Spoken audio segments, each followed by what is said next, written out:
Hello. Sneak is returned. We are doing the Phoenix. Let's go. What even happened last time?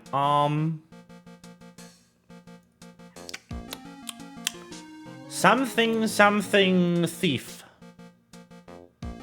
Right, the murder. I remember. The Moidoi. That's the one.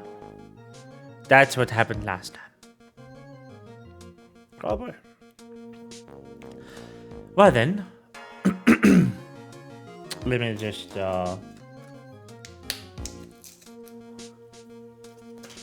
pop in a bit of not dying.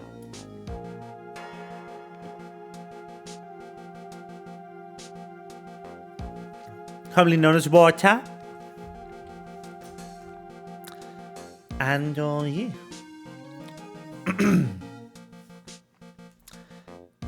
Hey, Nick. What is it this time? What is it this time? You won't believe how many people are here for the trial. Well, it is a murder case. What? What are you talking about? They're here for the trial next door. Next door? What did you know this, Snake? They're having Detective Attomey's trial today. Detective Attomey? They say they're going to try him as Master Mask. Already? That was fast. Boy, I'd love to see Master Mask's trial. I know.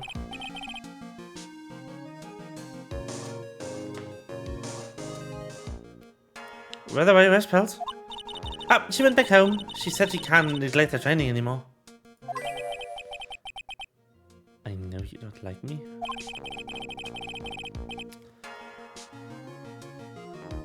Pers has really gotten into her training lately, huh?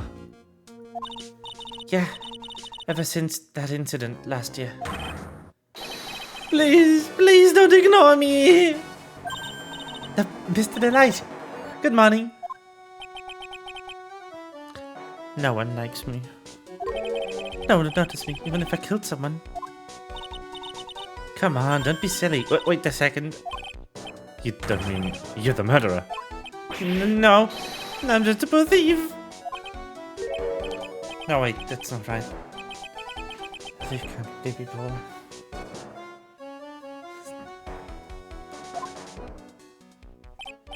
Let's see. According to Mr. Delight, from his second crime on, he was following a bunch of set plans. Plans that someone had been sending him to help him commit the heists. Do you really think there's a connection between the thief and the murder, Nick? It's possible. But today's trial is a race against the clock. Huh? So come. Let's just take our time like always. I'm afraid that's not an option.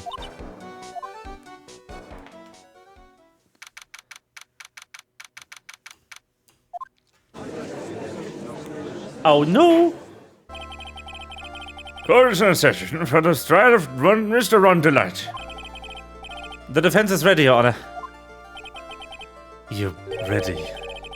Liberation is the last refuge of the weak. Okay, settle down, everyone. Let's begin with your opening statement, Mr. Goodall.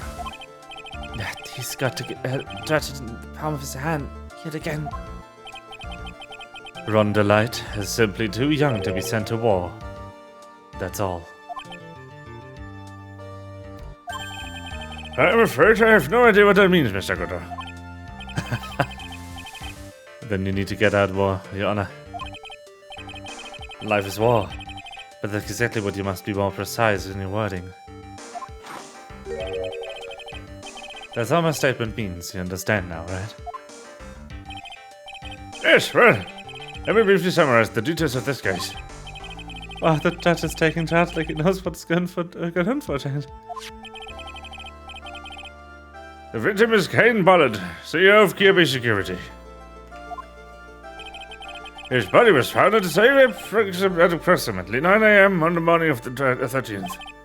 However, the time of death was estimated as 1 a.m. of the previous day.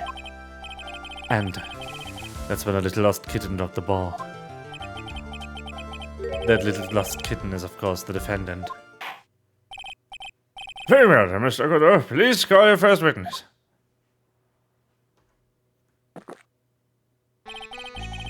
I'd never drink more than 17 cups of coffee during any given trial. 17?! Oh my god. What? Why? Holy fuck. But the first one is always the best. Mr. Godot, your witness. Okay then, let's see what the defendant, Mr. Rondelite, has to say for himself. The defendant? Well, Mr. Wright, does the defense have any objections? Maybe a bit of a disadvantage having the defendant testify, but... I remember when Mia was defending me. She allowed me to testify so she could do the cross-examination. She put a lot of trust in me back then. We've no objections, Your Honor. The defense will allow Mr. Delight to testify. Ah, you've got guts, Wright. All right, then. Mr. Rondelite, please take the stand. Oh, that was easy.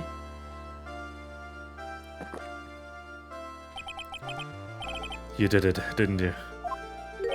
Yes. What? No. That's not true. A moment, I thought we'd set the record for the shortest trial ever.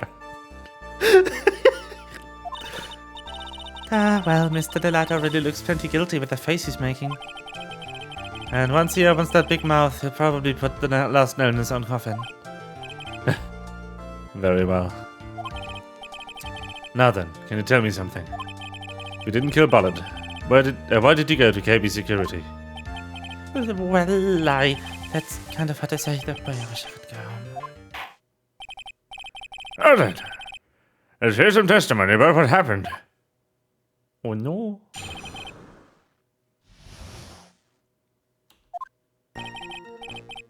That evening, around 1 AM, I went to see Mr. Ballard in his office at KB Security. The blackmailer I got ordered me to go there. I've been working for KB Security until a year ago, so I knew where his office was. 1 AM. Is that time the murder took place? The weak get washed away with the tides of fate. The strong drink it up.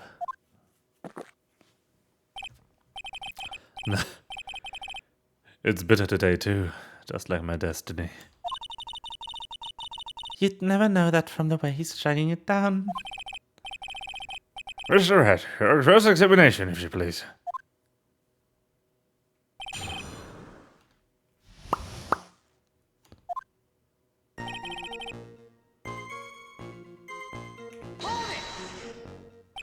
One AM.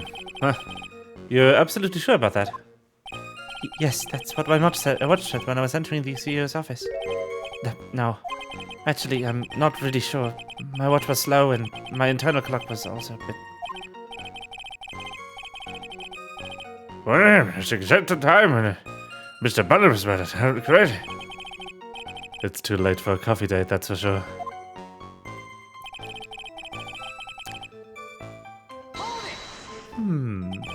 It ordered you to go there? That was the first time I'd gotten a blackmail letter that ordered me to go somewhere. Does it mean you've gotten other blackmail letters then? Of course. They'd say things like, steal this, or take that. Why didn't you save those for later, Mr. Delight? Please don't say anymore. Now, what should I do? So what did the blackmail letter in question say? It said to bring $500,000. Money, eh? A perfect motive for committing murder. Oh, but wait! I never intended to pay that money anyway. Oh, is that right? After all, he had nothing to hold over my head. Had nothing to be afraid of. Well, important point indeed. Witness, let's have that added to your testimony. Yes, sir. A muddy mud skipper in outer space has a better chance of surviving than I do.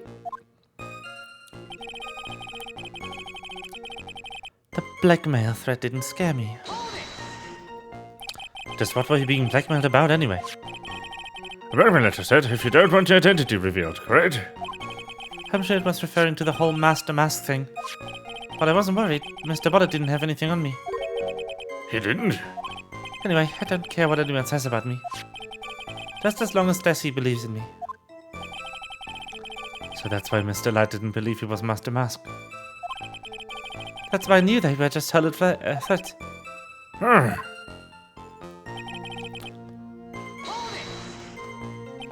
You used to be security chief of KB Security, right? Yes, that's right. A security chief, you? And yet, a year ago, you fired without notice. Revenge for an old grudge, a pervert motive for murder, wouldn't you say? This isn't good. Maybe I should change the subject.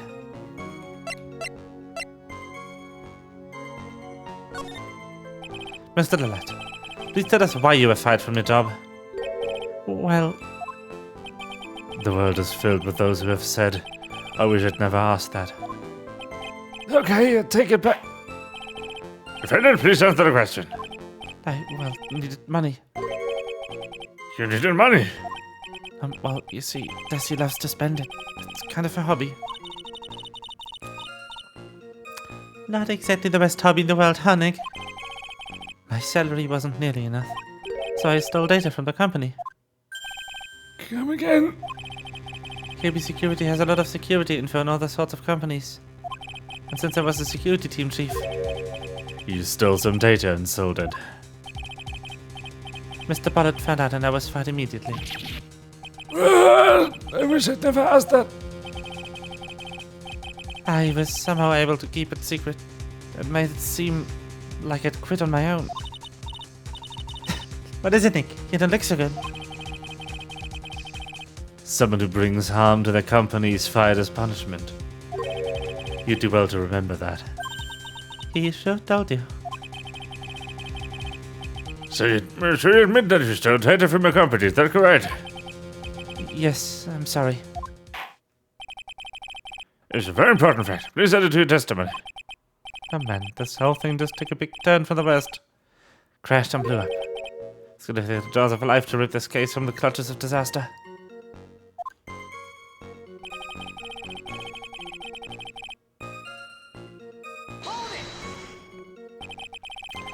Why would he keep something like that? Why would he do something like that? Well, for Desi's hobby. What else? Wasting money, huh?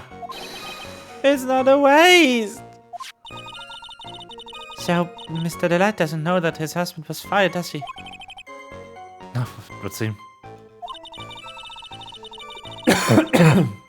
I'm not sure what to think about couples who keep secrets like that from each other. I can't believe it. This case has gotten even mine to think seriously about couples. Please try to stay focused, Mr. Wright. There wasn't much to his testimony, was there? Sounds like he's avoiding something. At least that's what it sounds like to me. Uh-oh. I've got a bad feeling about this. We'd better be careful. If we don't find a way to make him spill the beans, we'll never get closer to the truth. Yeah.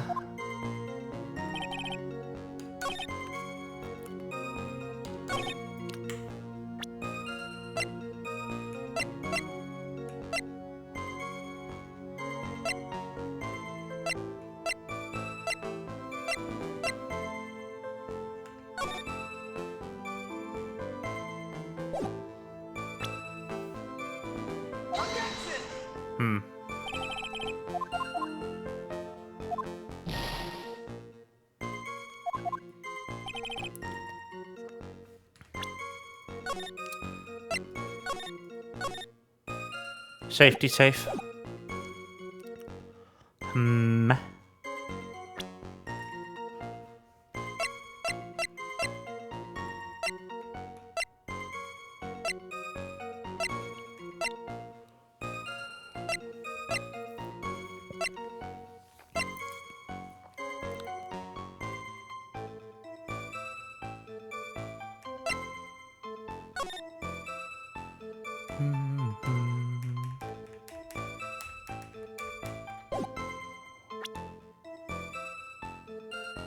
Ah, this one.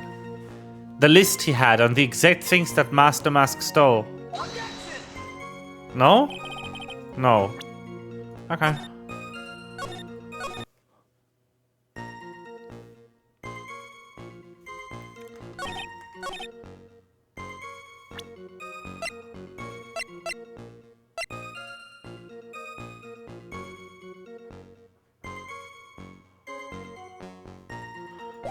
Wait, can't I just...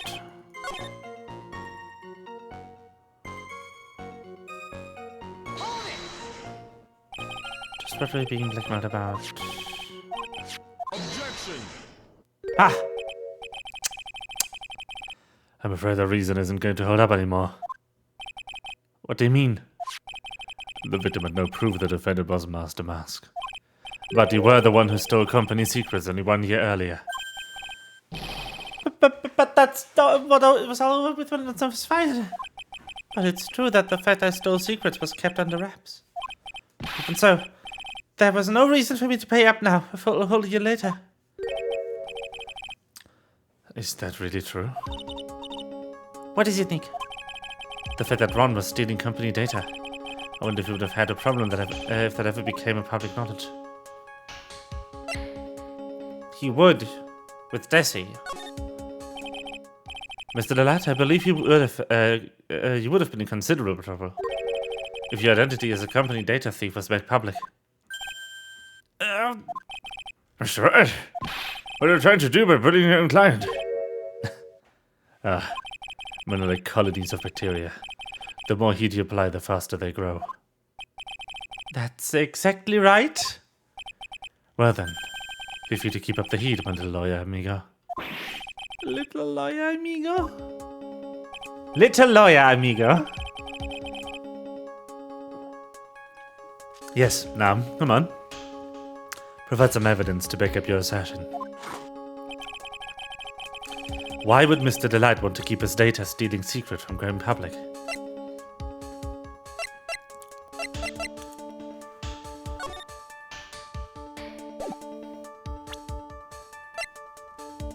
I mean, Desi being one.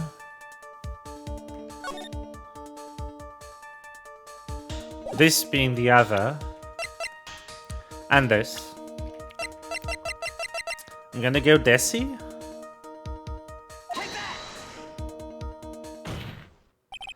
Mr. Delight, what do you say? What you said now just now doesn't make much what you told me yesterday. Huh? What doesn't?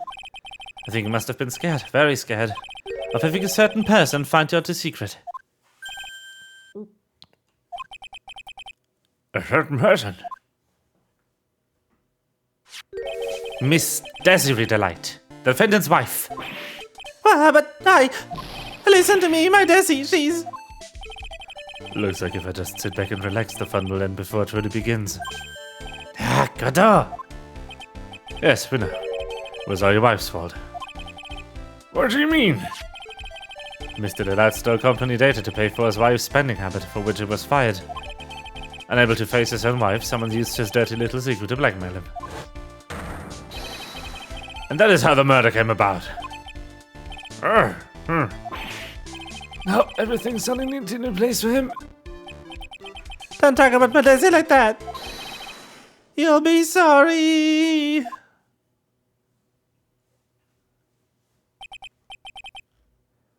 Well, it seems we've learned a great deal of things here so far. What do you think, Nick?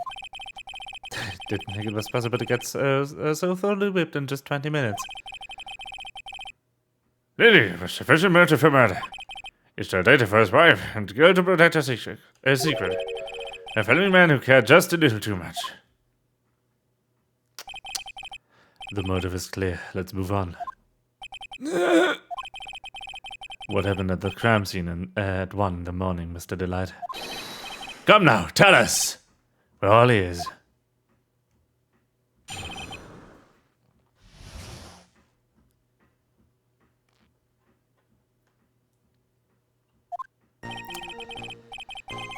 When I entered the office, there was a suspicious shadow there. Suddenly I was hit on the forehead. After that, I remember being dazed. If I hadn't been wearing that, I wouldn't have been killed. I would have been killed. When I came to, Mr. Bullet was lying there, dead.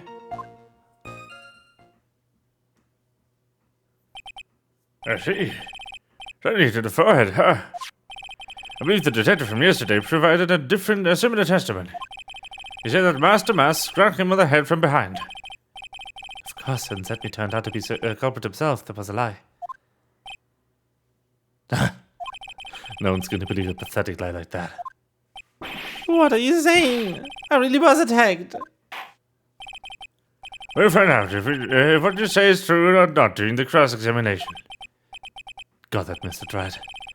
Don't go easy just because he's your client. If I see any sign that you are, I'll treat you to another cup of my special blend. You don't need to worry about that, Mr. Godot. I have faith in Ron. I know he didn't do it.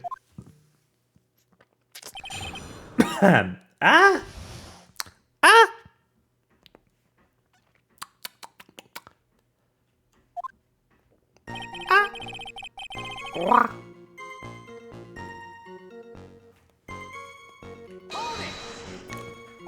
Who was this suspicious shadow? If there was 1,000 of me, and even one you, I tell you, trust me. He's touching all of your questions is not helping us with this case. Okay, then how was the victim, Mr. Bullet, at the time? What do you mean, how was he? Was he already dead? Was he still alive? Maybe he was the one who hit you in the first place. That's a good question. What do you think, Mr. Wright? Forget it.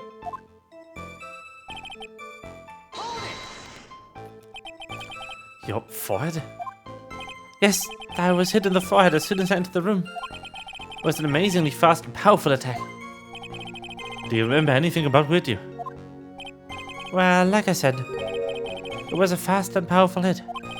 So I think I was a little dazed for a while. I don't think Mr. Delad even grasped what you were thinking and were asking. Yeah, I'd like to show him a fast and powerful attack myself. Rather put not some sense back into him.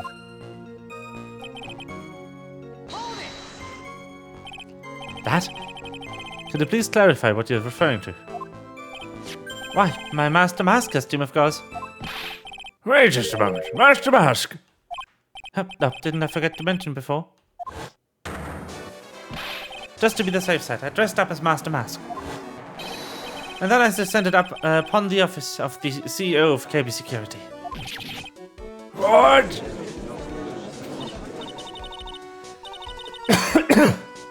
Nick, did you know about this? He never told me this. I don't recall him ever mentioning it to me either.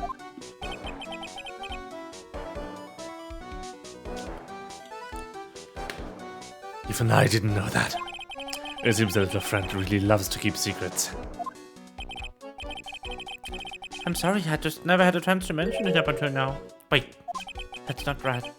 You know how sometimes things slip your mind.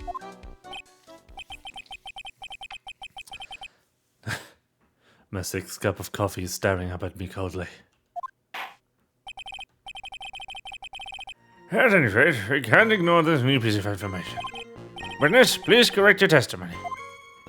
Yay! Yay!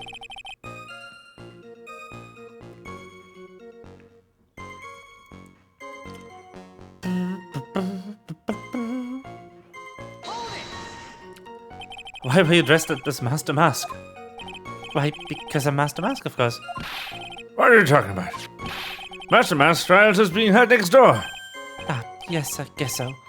Anyway, at the time, I thought I was being blackmailed over the Master Mask issue. So I thought I should go with him, just to be sure. Oh boy. Let me tell you, it's a real pain to move around with a cape. That's why it took a lot longer than expected. Took a lot longer? What is he talking about? What do you mean by it took a lot longer? Oh, opening the safe, of course. My cape got caught in the safe door, you see. This all happened when I was hiding Mr. Bullet's body. Whoever said, bring up a second. Yes? You were the one that hid the body in the safe. Well, yeah. Inconceivable. Why? Just why? What other reason could you have? What are you thinking? Question. When does someone toss the dirty shirts in the washing machine? What? The answer's simple. When they take them off. As usual, I have no idea what you're saying. Do you mean that Mr. Delight hit the body because he's the murderer? So you're not as stupid as you look. His metaphor this time was really obscure. Mr. Wright, you don't mean and you knew about this whole safe business? Do you? Well, yes. Why am I the only one not in the loop here? Witness, make sure you add this to the testimony. Yes, sir. Oh, it looks like a storm front is moving in over the fair weather, Judge. I panicked and hid the body in the safe. It took about 10 minutes.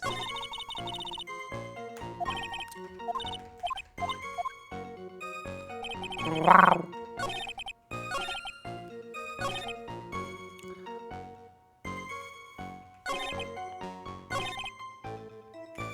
Holy fucking shit. When you came to? Yes, I was passed out in the corner of the room. Do you know when you're silent meant the escape and to where? I'm afraid I don't really remember. Huh? Once they hit me, I lost all track of what was going on. I think that's when they made the escape. It's certainly a convenient story for you, isn't it? It certainly is, isn't it, Mr. Wright? It almost sounds practiced. I don't know why you're telling me.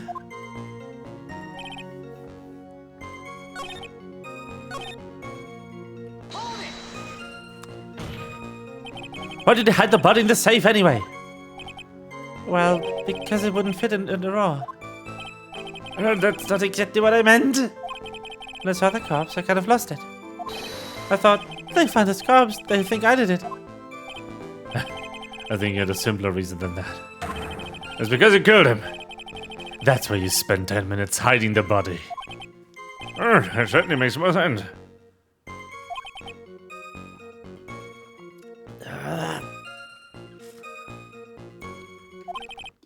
Hold on, 10 minutes. What is it, Nick? I just had a thought. Under those circumstances, would you normally try to hide the body? And spend 10 whole minutes to do it? Under those circumstances? What circumstances? Oh! Hey Nick, if you think his behavior was so strange, why did you present some evidence that would show just what the circumstances were? That's it, I'll take a look at the court record and present some evidence. We had this... Yes, we did. Wow. Wow. Wow. Wow.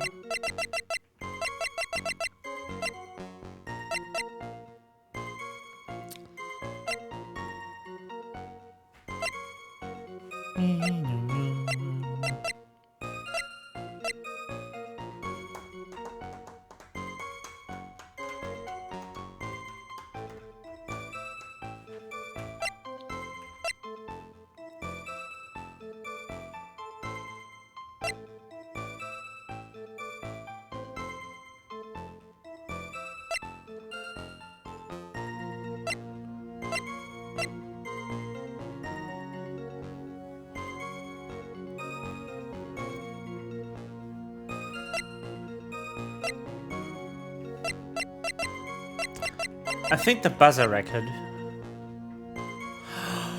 And if there's no fingerprints on it, that means he pressed it.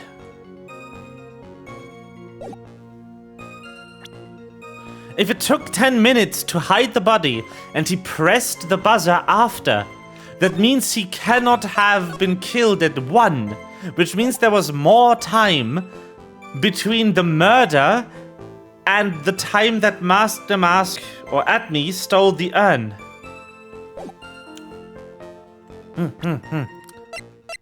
Oh, come on, please. Yes!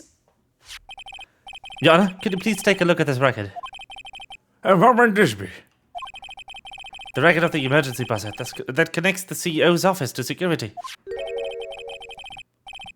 If the button in the office is pressed, A security team is supposed to come running. And according to this record, the buzzer was pushed once at 1:02 a.m. What? If Mr. Rondelite truly was the murderer, he would have ran as soon as that buzzer sounded. After all, the security guard would have been heading his way. Let's remember who we're dealing with here. You probably had no idea what the security personnel in the building.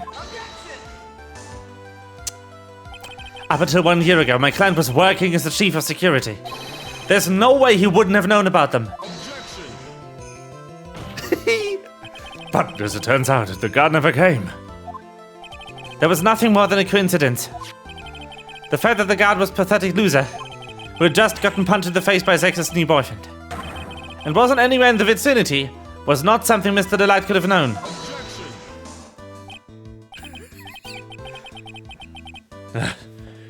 Again, remember who we're dealing with here. It's a sure bet that Mr. Delight didn't even notice the buzzer go off. This buzzer is extremely loud. There's no way he could have ignored something like that. If he had been conscious, that is. Conscious? What do you mean by that?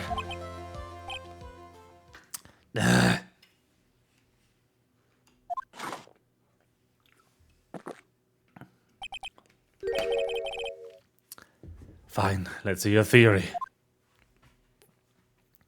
Oh, that was good. Good shit. Record the defendant's testimony. The moment he entered the victim's office, someone attacked him. Mr. Delight said he felt dazed. I'm willing to wager that he was knocked out unconscious for at least a few minutes. Unconscious? He fainted. That's what Mr. Delight didn't know. That's why Mr. Delight didn't know that the buzzer sounded.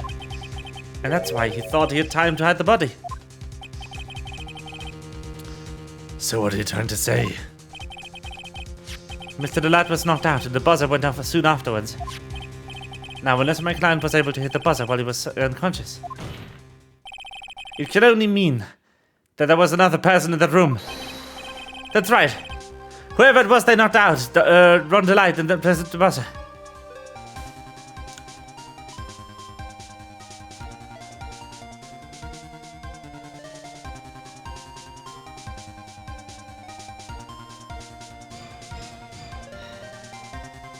Ah, the music.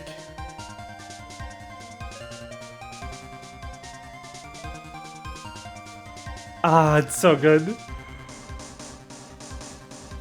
Hee hee.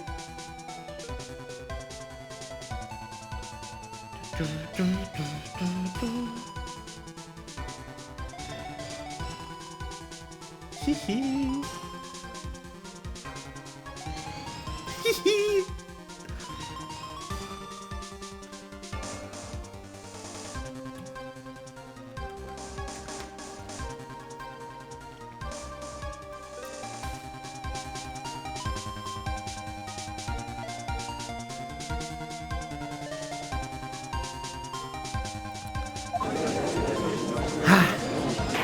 Good music. Order in the court. Mr. Wright, this is... Objection! This is preposterous. It was this kid. Ron Delight is the one who killed Kane Ballard. Then who pressed the buzzer? It was... the victim, of course. He pressed the buzzer when the defendant attacked him. He didn't die right away. He must have had enough to push the button. Yes, Kane Ballard said the buzzer himself. What's your opinion of this, Mr. Wright? I needed to prove the real criminal was there at the scene, but how?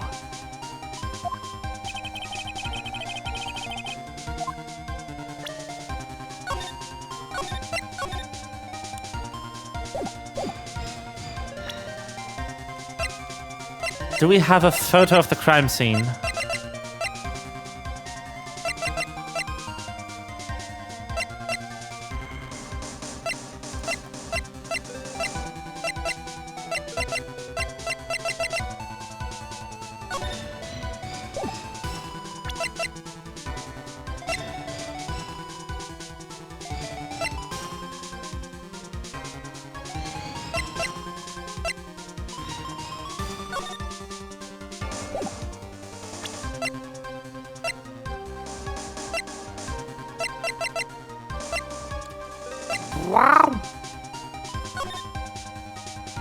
Sure.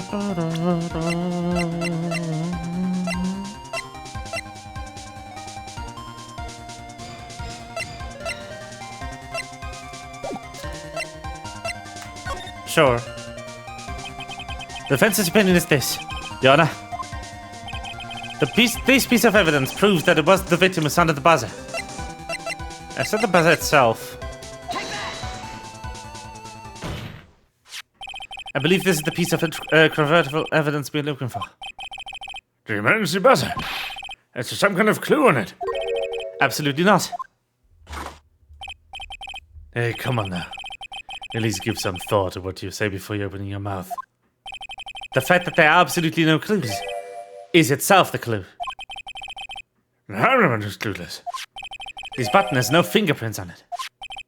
If Mr. Bullard had really pressed it himself, naturally, he would have left the fingerprints behind.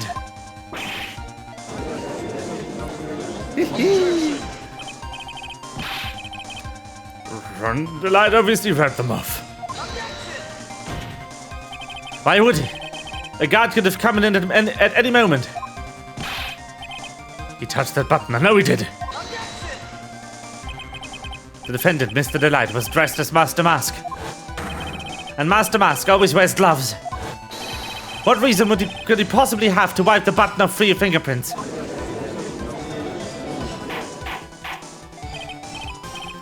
Order, order, order! It would seem. Phil Crow. I wonder what that blend number of crow flavored coffee is.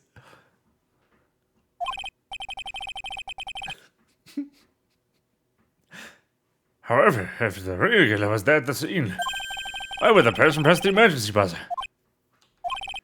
Shouldn't they run away without putting themselves in extra danger?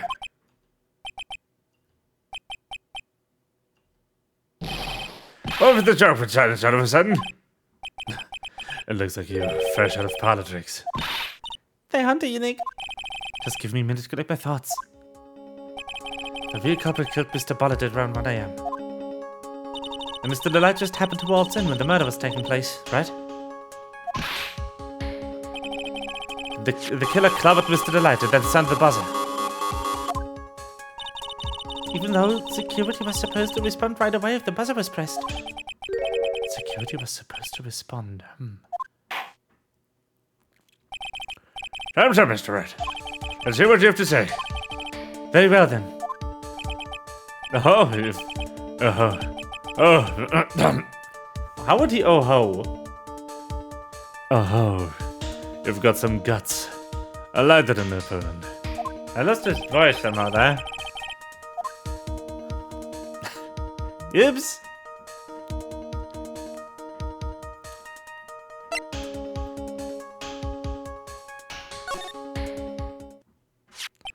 The killer knew that if they pressed that button, a guard would come running. And that was exactly what they wanted. Do you mean to say the killer called the gun on purpose? Yes, although as it turned out, he never shut up. Because he was getting his clock cleaned at the time. What a touching story. You're saying the killer had the chance of heart and called the guard to turn himself in? No, I'm not. When the buzzer sounded, there were 3 people in that office. The victim, Ken Bullard, was already dead. The defendant, Ron Delight, who was out cold. And the 3rd person, the real killer.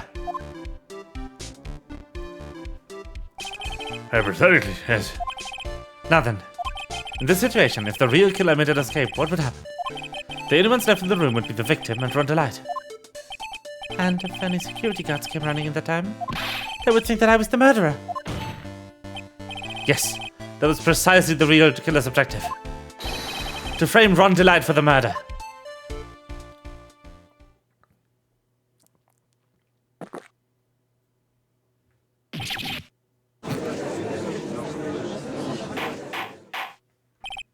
Oh no. Order, order! It would seem. I've been made to eat my words once again. Actually, you've been made to do a spit take with a cup of coffee.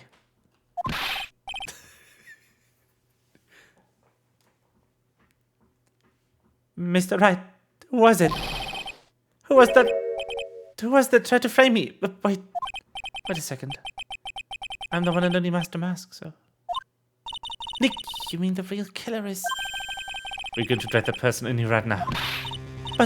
But who is it? I don't have any solid proof yet, but I think about it. The killer knew Mr. Delight's identity, and they also knew that he had been called to KB security that night.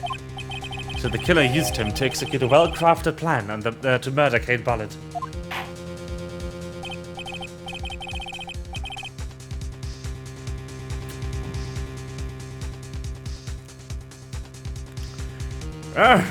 Well, as your accusation, Mr. Wright.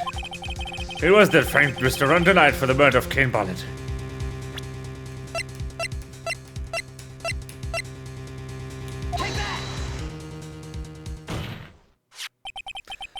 Detective Luke Attourney.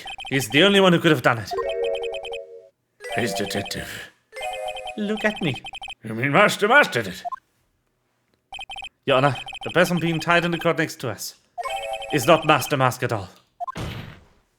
He is in actuality the true murderer of Kane Ballard.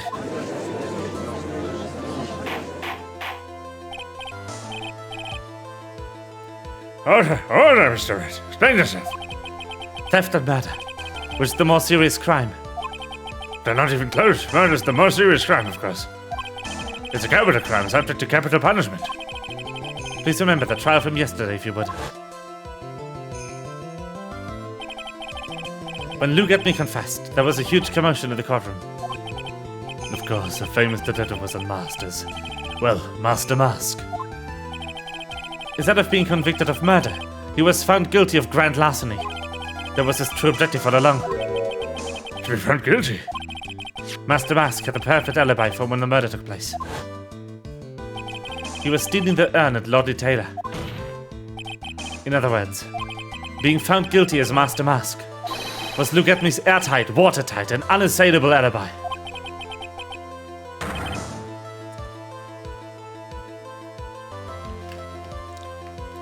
The guilty verdict. That's an alibi. Holy shit. You know, it's almost time. For what? For Luke Attourney's verdict. It was a pretty simple trial after all. If we're going to stop this trial and stall that one, we need to do it now. Of course. That's assuming you have proof that the detective was the one who committed the murder.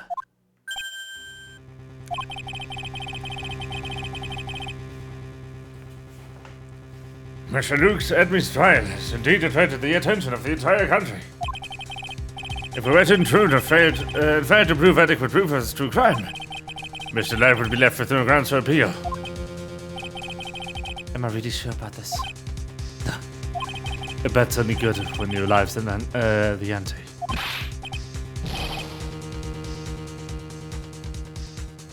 Mr. Wright, I believe in you.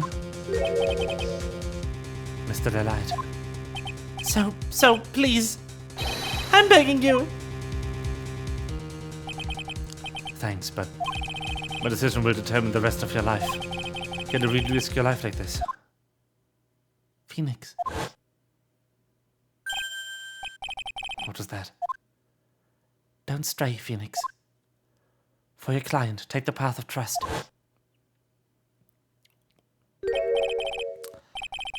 That voice, it sounds like... Mia! Your Honor, the defense requests an immediate recess. So that's your answer, huh? Very well, I've decided as well. This court will now take a 20-minute recess. Mr. Wright, when we return, please summon Mr. Luke Attourney to the stand. Yes, Your Honor.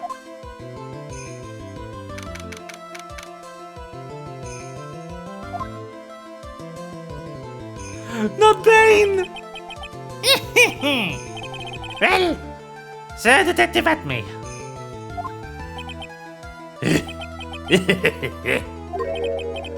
I have to say, Mr. Bane, you performed splendidly.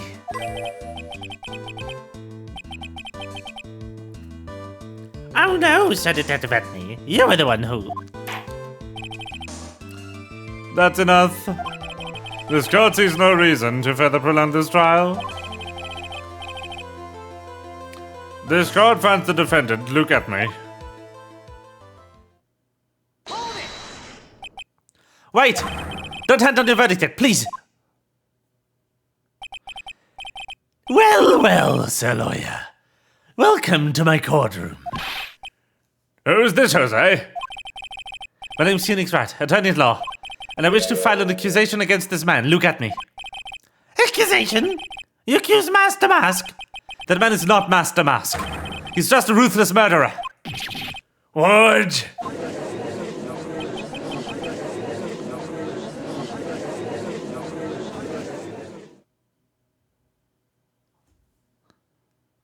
To be continued.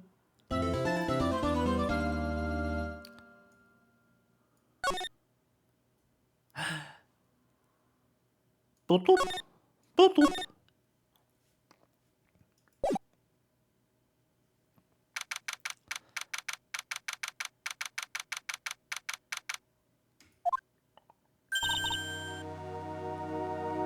Oh.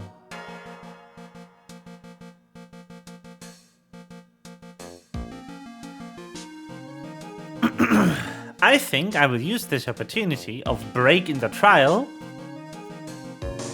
to get myself something to drink.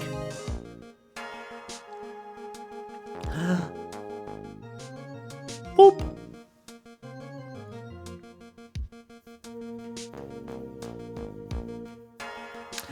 I will be right back.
Can I get something other than viewbots, please? For fuck's sake.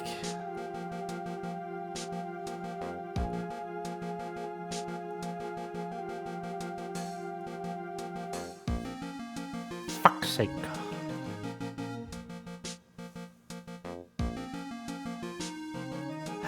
Let's wait for that ad to end.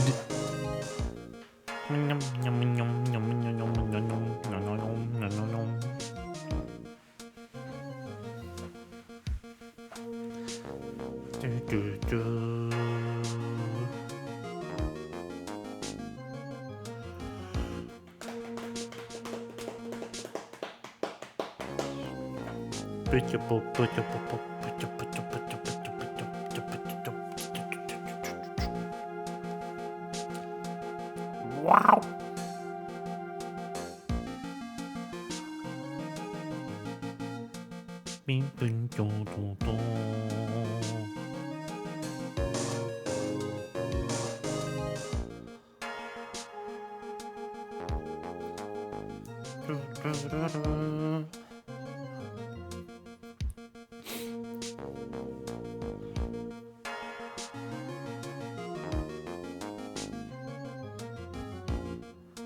Wee. The ad's over. My sis. I could have sworn I heard Mia's voice. I heard Maya's voice too. You were right next to me.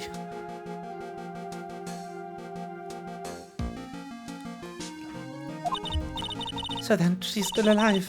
Such a heart. Nicky boy! Mr. Light. Is it true that Detective is the real killer? To be honest, we don't have any definite proof. But he's the only one who could have done it. But wasn't he at Lottie Taylor that night? Not to mention, we don't exactly know his motive. I mean, why would Detective Attourney want to kill Kane Bullet? Oops, it's almost time. Better get back to the courtroom. Need to find some solid proof. And it's gotta happen sooner rather than later.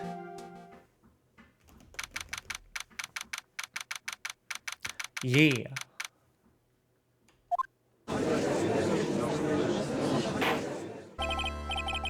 Now then, as far as we can see. Mr. Luke Attourney, please take the stand. Well, well. How do you do, Sir Lawyer? I never would have thought to see you acting so recklessly. I couldn't let them hand down your verdict just yet. Nobody would have given you a perfect alibi. An alibi by the name of Master Mask. I'm sorry. I'm afraid even the great Luke Attourney has no idea what you mean. Of course, I've been in the next courtroom ever since 7 o'clock in the morning. I'm afraid there's no way I could know what's been going on in here. You've been defendant, as you don't know, right?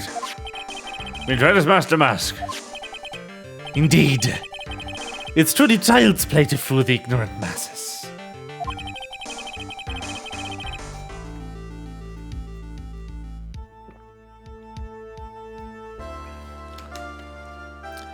Not only did the poor fools ask me to protect their valuables, they even gave me a generous reward upon returning their own property to them.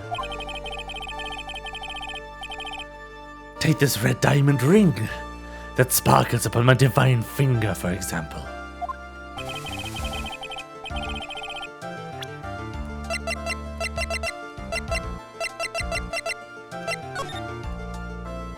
You really didn't have it there. True.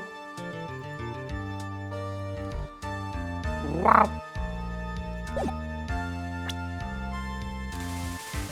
So you continue to insist that you are in fact Master Mask?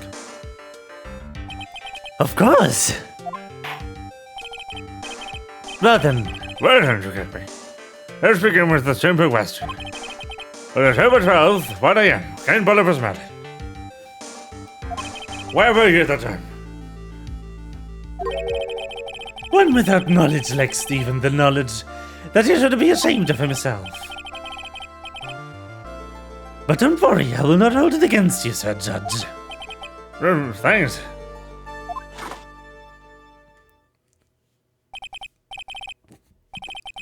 all right, Mr. Attourney.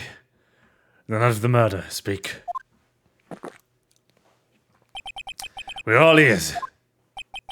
As you wish, Sir Prosecutor.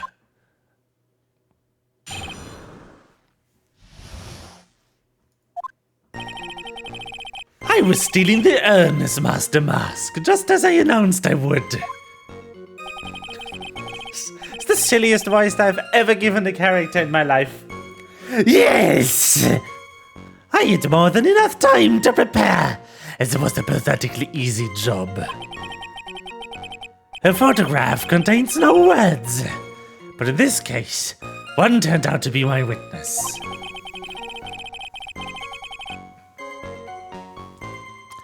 The time at which the camera captured Master Mask was the same time as the murder.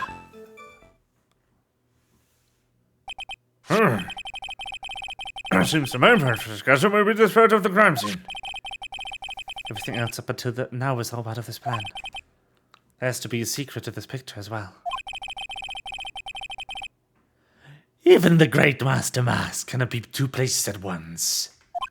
Now then, if you'll excuse me, I have a verdict to receive. Unfortunately, Mr. Attourney, we still have to do your cross-examination. A fool is too foolish to know that he's a fool. I think he's trying to say that you're full of it, Nick. The only thing that's full of it is his alibi.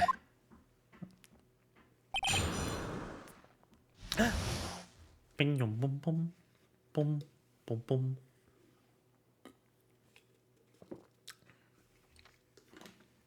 This trial alone will cost me so much voice. I was stealing the urn as does the mask, just as I announced I would. So this photograph is the proof, correct? Indeed it is. And the man in the photo is certainly... But there's some... And the man in the photo is certainly wearing a mask. That is why I am called Mask the Mask. But conveniently, that also means that there's no way to tell who it really is.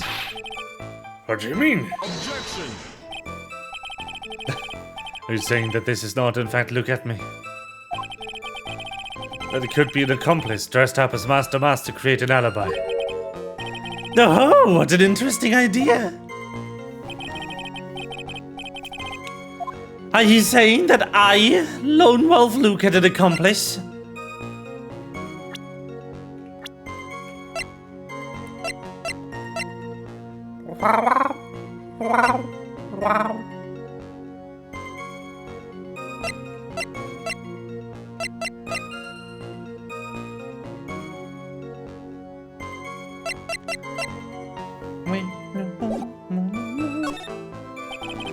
If Luke at me was the KB security doing the murder, and the Master Mask in this picture has to be a fake,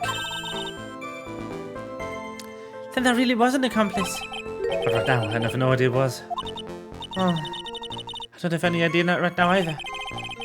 Racist objections are just what the guy wants. There's got to be another way. I'm going to find it.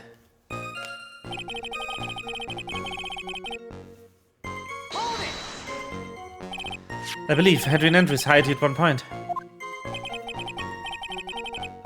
That's right, that was over 20 days ago if I'm not mistaken. You sent the calling card to Lord Detailer 10 days before the heist. That would mean you set out the card after you began the security watch, right? Indeed, there was no reason why you couldn't do both jobs at once. It was the perfect opportunity to steal my latest target. I see. You truly are evil, aren't you? Yes, evil is what I am. Hey Nick, isn't there something odd about this? Detective Attourney was always proud of his ace detective skills, right? But if the urn was stolen from Lottie Taylor, why was he was the only one watching it? He'd have no way to maintain his perfect ace detective persona. You know, that's true. It's kind of odd.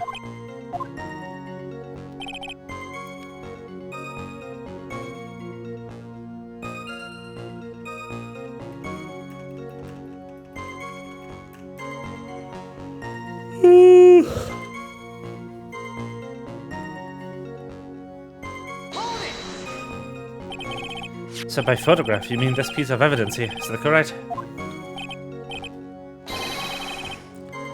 Indeed it is. That is, the very thing that proves I committed the crime. The very thing that proves you committed the crime.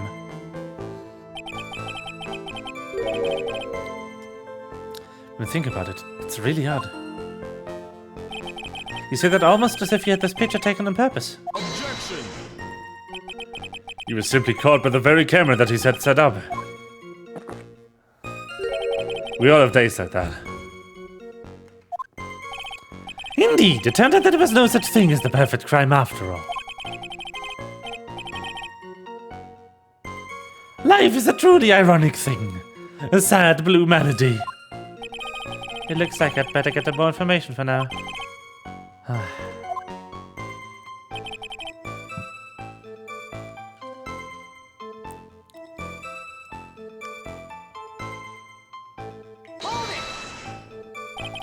About the camera that took the photograph. Oh, come on now! Is that all it's all too clear what you're thinking? Huh? You think I altered the timestamp of the photograph? I saw it! I'm afraid that's impossible. The camera was set up by Lottie Taylor. And on top of that, it was Lottie Taylor's staff that printed the picture's data. Unfortunately for the defense, there's no way the picture could have been altered. I see. Let's have to find something else that could be suspicious. So this alibi is false. It has to be. We couldn't have killed Mr. Bonnet to KB security. But I'm not really spotting anything unusual. There are two possibilities. Either the master mask in the photo is a fake, or the photo itself is.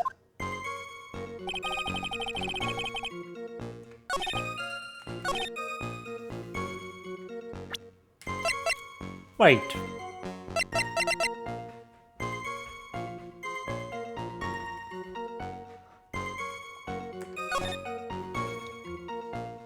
Where's the statue?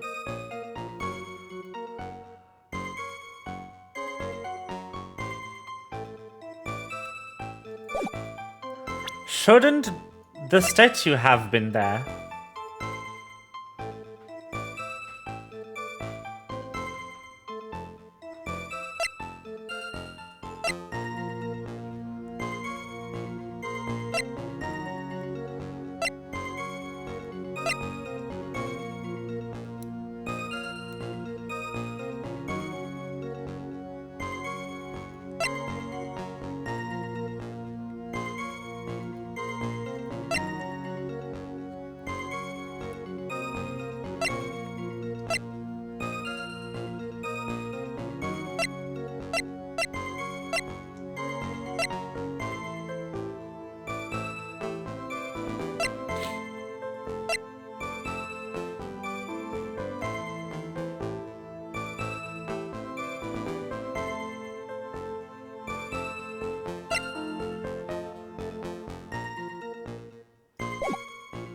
I'm really unsure what they want me to present here.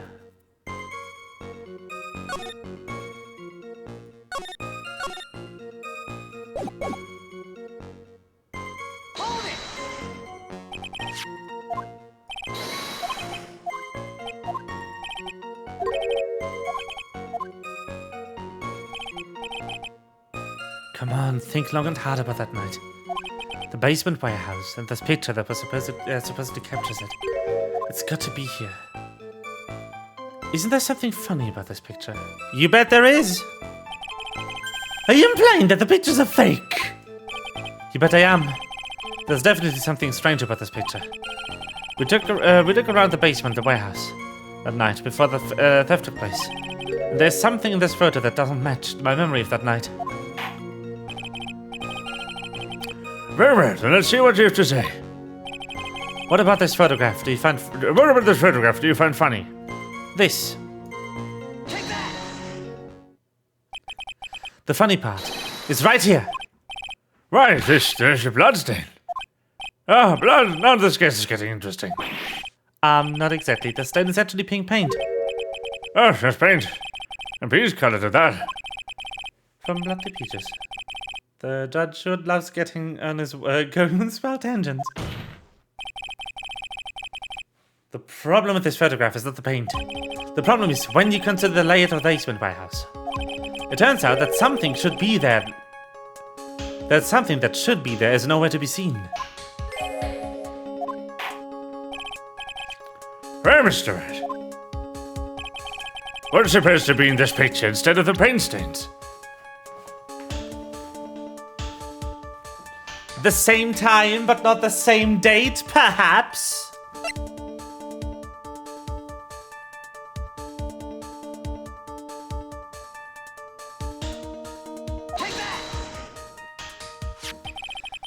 The supervisor of the treasure exhibit stated the following. Well, there's a good reason for that. On the day of the crime around noon, that golden statue just happened to arrive in the mountain training hall.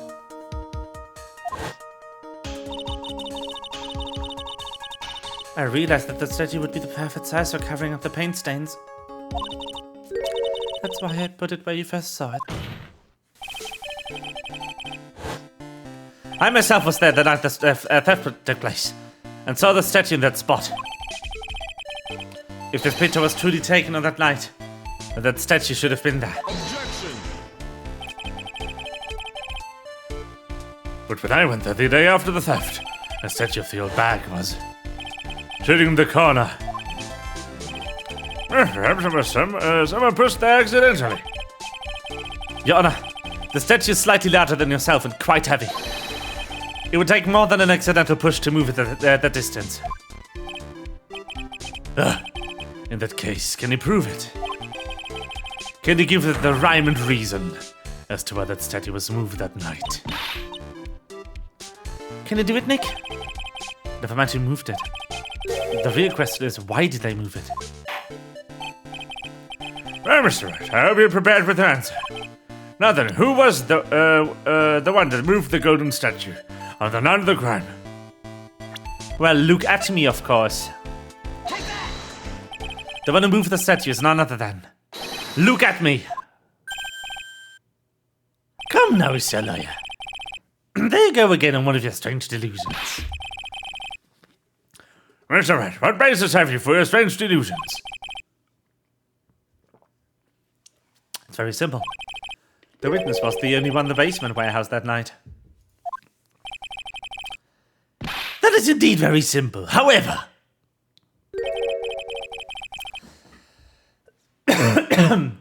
why would I want to move a heavy golden statue? The reason for moving this golden statue.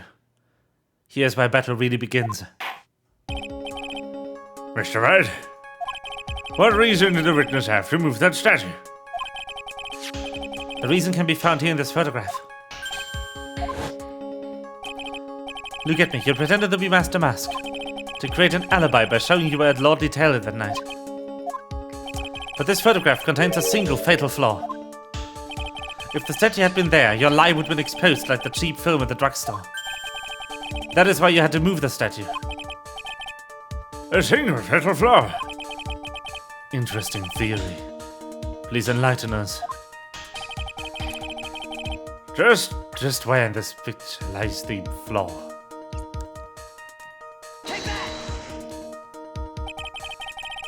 The lie in this photo is somewhere around here. Jumping to conclusions again? I think you need to take a gander in your local mirror. Oops.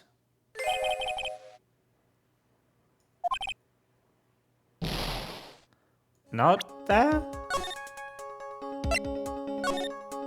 I'm not thinking the way the game wants me to, it seems.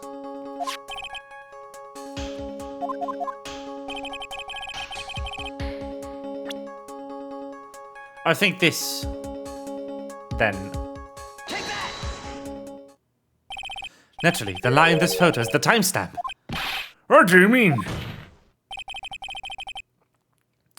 I'll tell you exactly what I mean. On the night in question, Luke Attourney went to KB Security and murdered Ken Ballard. Therefore, it is obvious. It would have been impossible for him to have been at the Lord Detail at this time.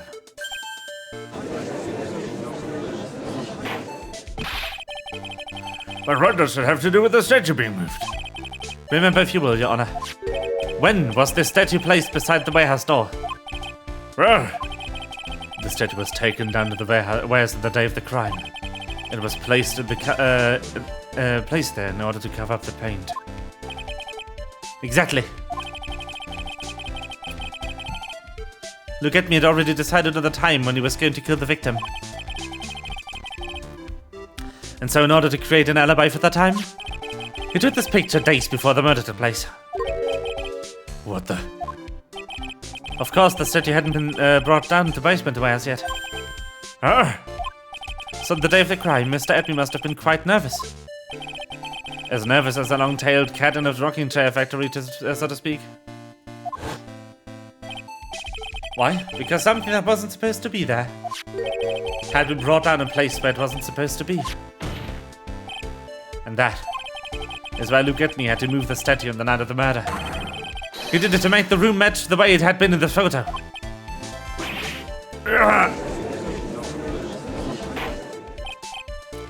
Hold on, Mr. ATMEY, is this true? One moment, Your Honor. Have you forgotten this? What's that? The data for the basement warehouse computer. According to this, the camera indeed go off another of a crime. It's true that the camera had been set up by the Lord Taylor staff. However, the program used to monitor that it was yours. That alone would have allowed you to tamper with the data. Ah!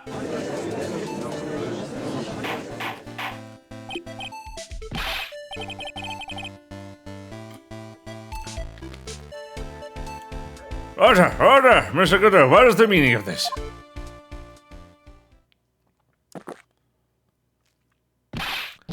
Gooder, I want you, not making me wait. Now put the coffee down. My 11th cup. I've promised to drink no more than 17 during a trial, which means I'm still good to the last drop.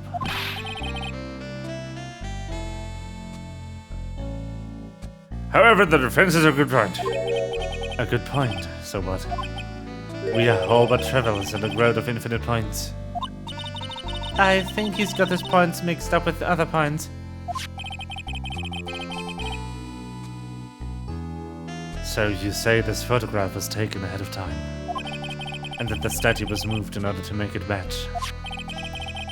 That's a very interesting idea, however. There's no point that can't be denied. One point that can't be denied. Which is? That is only a possibility. Men that are trapped by the chains of maybe can never reach their dreams. That's very true. No, wait, don't fall for that, Your Honor. Hey, Mr. Damask. Yes? If there's no funny business in your actions as Master Mask, there should be no problem with you telling us your strategy. So let's hear it. Yes, please provide this card with the testimony. But you plan to steal the sacred urn.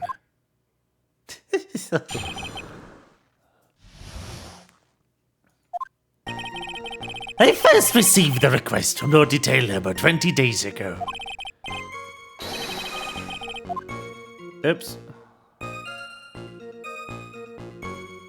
There's something.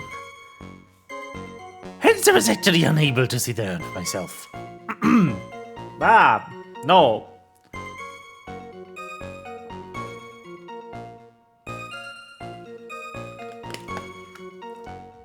Until the day of the crime.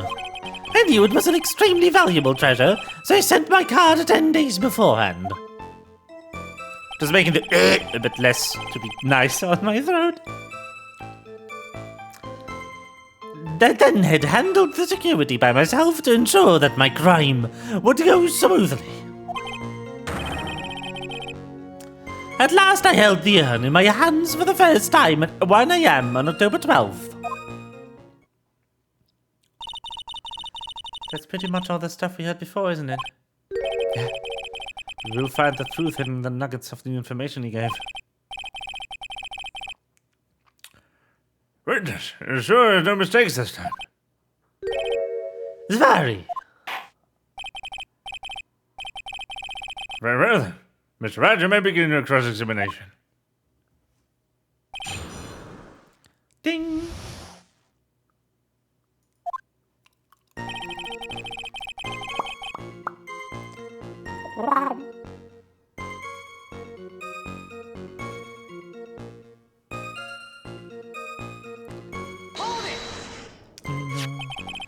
You were asked to guard the urn by Miss Adrian Andrews, is that right? Indeed. It seemed that they heard of the most varkling reputation. That's no word. I see Miss Andrews is still attracting the weirdos. You better watch out too, Maya. The urn was placed in a box and Zvari was then sent to the warehouse. You mean this box? Yes, that pathetic box. Lady Andrews was especially taken with that urn, and she wouldn't let anyone enter the storeroom, not even me. Interesting new tidbit.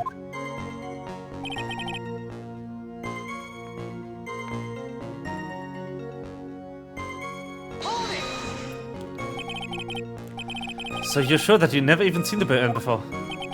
Indeed. You may ask Lady Andrews to confirm for yourself. My security was focused entirely on the entrance of the warehouse. However, look at me. Let no information whatsoever slip through my fingers.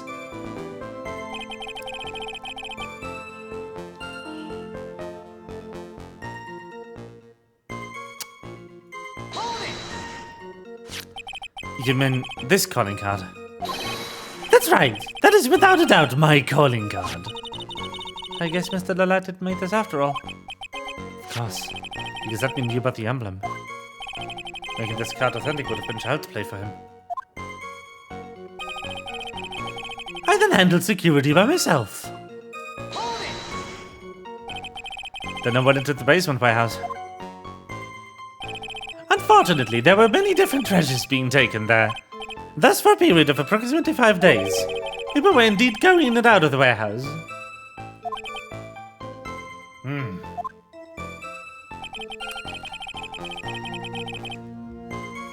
Hold it! And this is the photo that proves that, huh? Indeed, to be honest, even the photo was taken. I didn't think it would matter terribly much. Hey, Nick. This photo's a fake. The ATMEY might have stolen the urn whenever it was taken. It's true. You know, he's been saying that he never saw the urn until that night. If we can prove that he's lying, we can unwrap this and put a bow on it. I need to take a good hard look at the court record. Not allowed to go on. The detective's been covering his tracks. There's only one thing we need to prove in this cross-examination. That he took this photo well before the actual night of the crime. Alright then, how do we do that? There's one thing that ATMEY said it very clearly. That he had never seen the urn before he stole it. We need to prove that he's lying.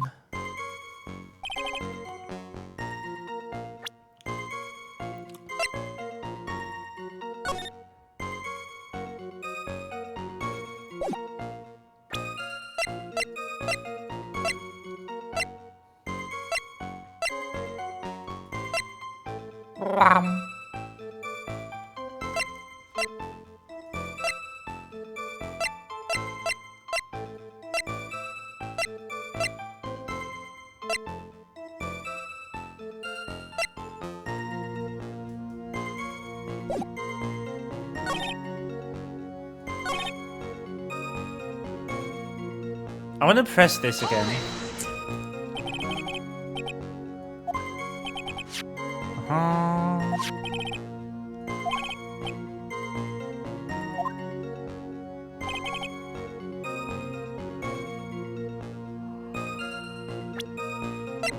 What does this say?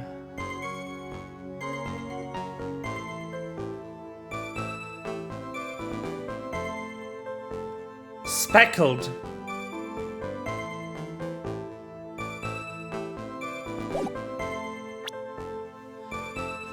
It's not though. It only was after it was broken.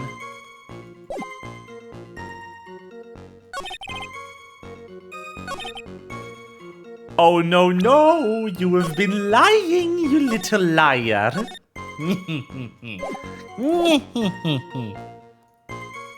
It's not speckled.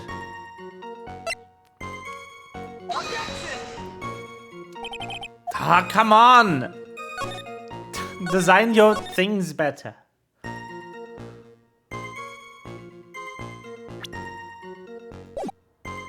Do you want me to present the card? Yes, okay. The card on the urn statement, not the urn on the card statement. Miss ATMEY, if you really are Master Mask, then you also wrote this calling card, correct? But of course! Is there a problem with the calling card? Allow me to read a passage on the calling card that Master Mask had written. Take good care of the speckled urn. Now the speckled here surely refers to this pink pattern on the sacred urn. Yes, it's true. But so what? Truth be told, there's no way that Master Mask could have known about this pattern. What do you mean? This pink spotted pattern on this urn is actually nothing more than paint stains. Paint stains? And these stains did not appear until after the urn had been taken to Lottie Taylor. I'm not finding this joke very funny, Mr. Wright. The day the sacred urn was taken to the warehouse, the urn was broken due to human error, or should I say, an error upon human. And that's why the pink paint got on the urn. Ugh, you can't be serious. And yet this calling card clearly mentions the paint pattern. Which means that Attourney had seen this urn long before the crime ever took place. In fact, he saw it when this fake photo was taken. Because this photo is a fake, your alibi for the night of the murder was no longer holds water.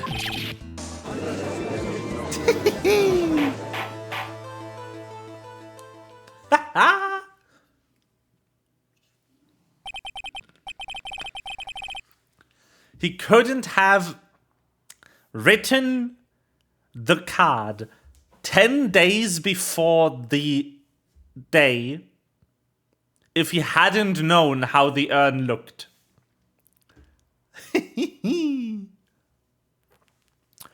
Witness, do you have anything to say for yourself? Alright, they did it. He's broken. Nick, I think it's still a little early for victory pose. Huh?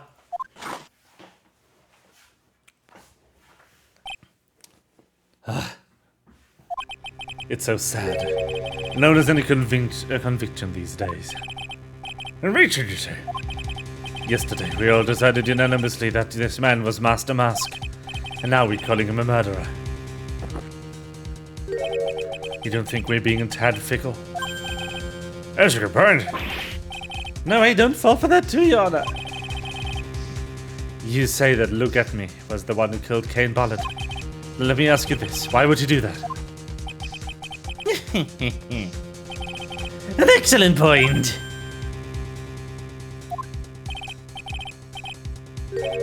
Motive, Mr. Wright. Motive. My merry murderer's motive manifest? Nick, he's getting a second win. If you prepared an alibi and pinned this crime on the ledges, Shay, you must have had a very strong motive for murder. The only one with any motive we've seen is Ron Delight. Isn't that right, Detective? Indeed. According to my own research, the boy's motive is clear. But the motive is nearly impossible to prove guilt in a murder case. Now then, maybe you can enlighten us as to what the defendant's motives were. I'd be honored to, Sir Old-Timer. Oh, you're going to say something that you can't possibly have known, you fucking idiot! They're doing everything they can to make Ron look suspicious. Despite our lack of hard information, this may be your only chance.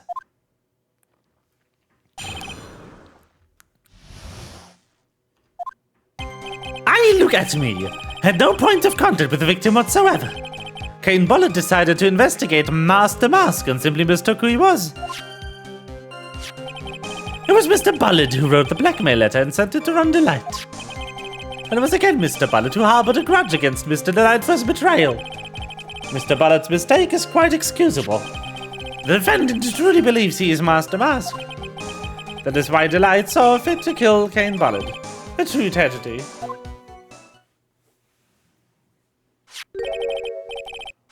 Our victim, Kane Bollard. Blackmailed the defendant. This is the blackmail letter found in the defendant's apartment. A handwriting test confirms that Mr. Bollard was indeed the one who wrote the letter. What?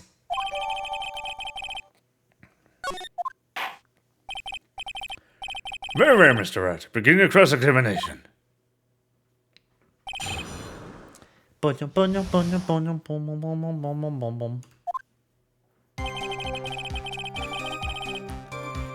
Oh, this is a good trial. Holy fuck. Ah. Oh, the third game is so good. And who in the world is going to prove that? I will. After doing a thorough background check of Detective Attourney and Kane Bollard, we were unable to find any links between them. It's all in the report. They should be connected to the ring. They're both on weapon security. Nope.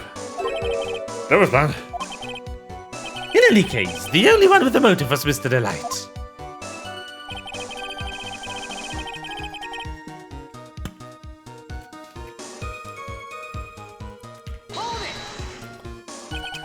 Mistook? That's right, mistook. From the Old Norse mistaka, meaning to take an error.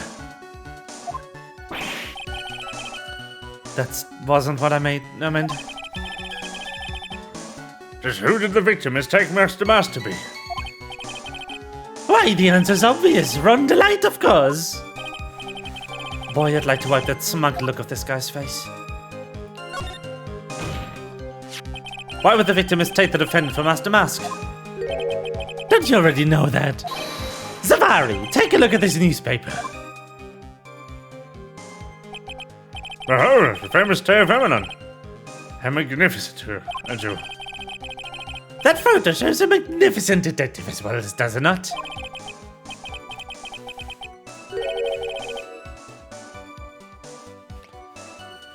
Furthermore, it also shows an ugly guard, namely the defendant. The defendant?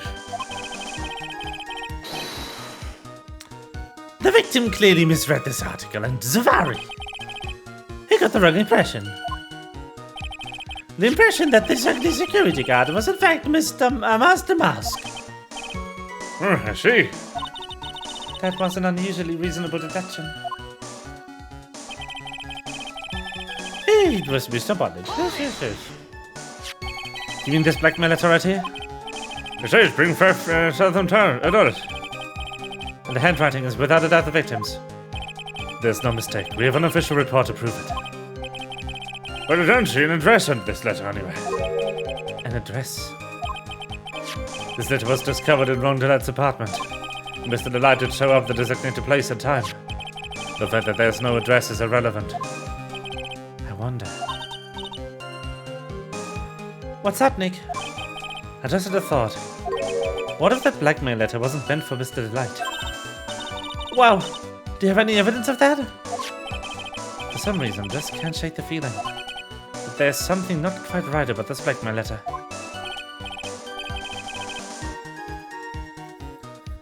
Well, everyone, are you quite satisfied?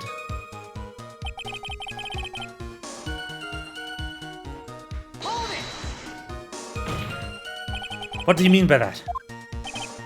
Oh my, I was certain you were already aware. Zavari! KB Security has a lot of security on all sorts of companies. Since I was a security team chief, I stole data from the company.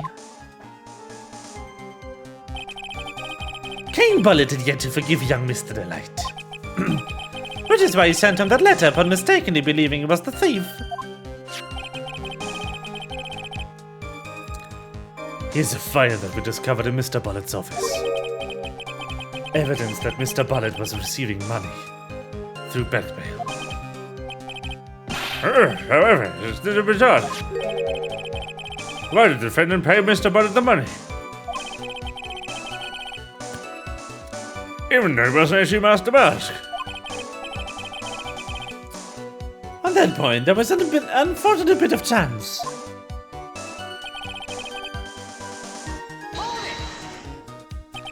Do you really think that story is going to hold up? That assertion is not merely my own, I'm afraid. What do you mean? Have you a memo from Ron Delight's wife, Desiree Delight?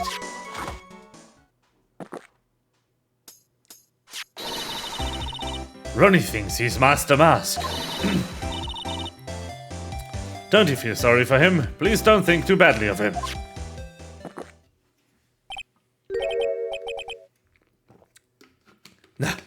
Well, Mr. Tride. Was he trying to act like Mr. Delight just now?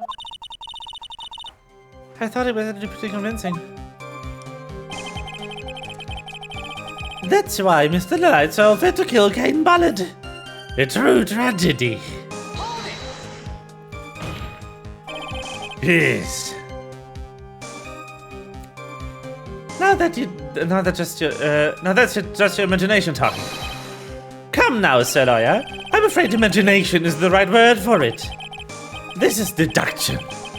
The result of a carefully applied reasoning.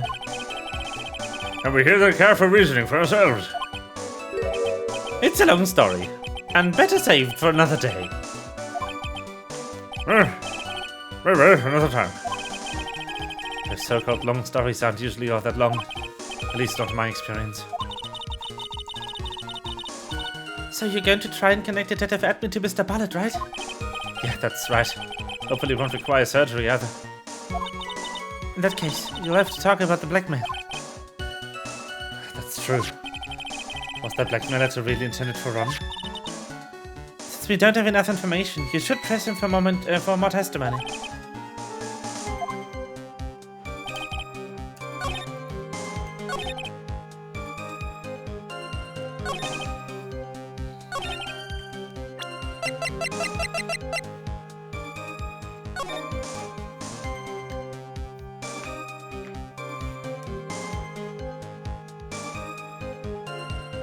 The diamond that he's wearing.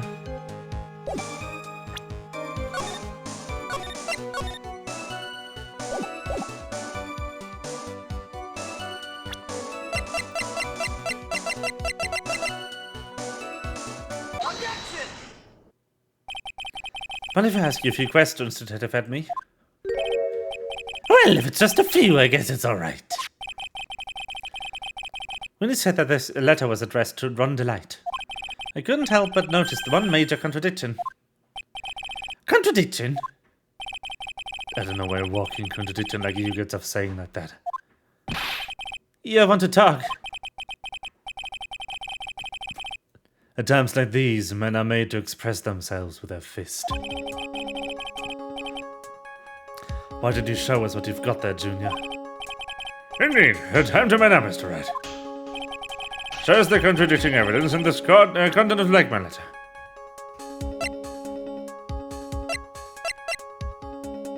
What? What?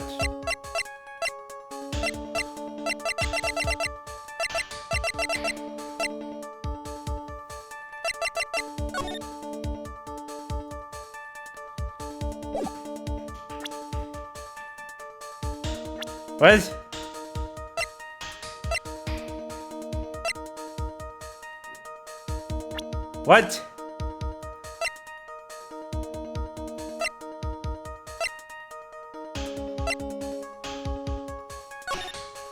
I would love to. It's this. It's a red diamond. But what? Take that! A little too one punch like that wouldn't even faze me. Objection! I think you mean 1-2 punch. Mr. Wright, I don't know what the fuck you want from me, game. What the heck? What?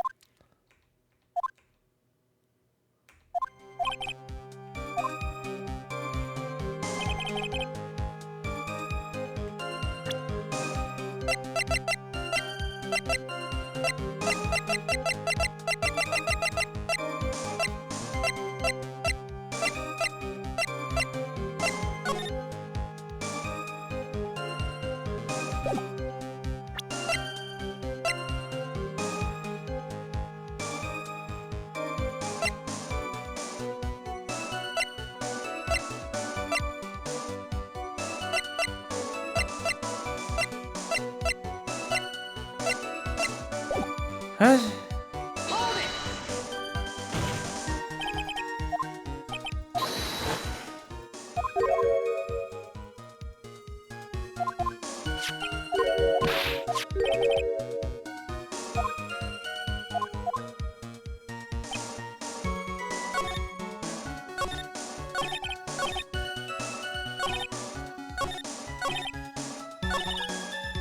Hold on. I'm loading a bit early into the trial.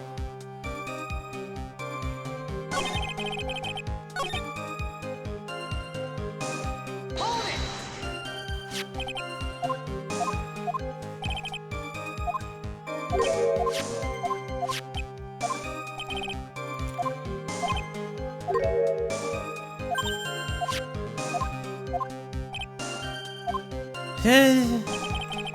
What the fuck do you want from me?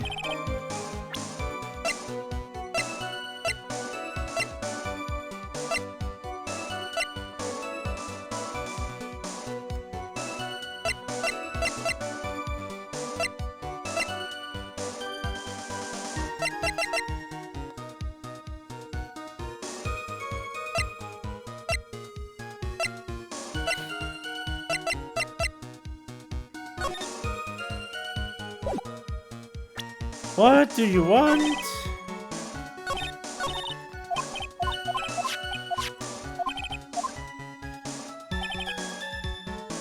Hold it!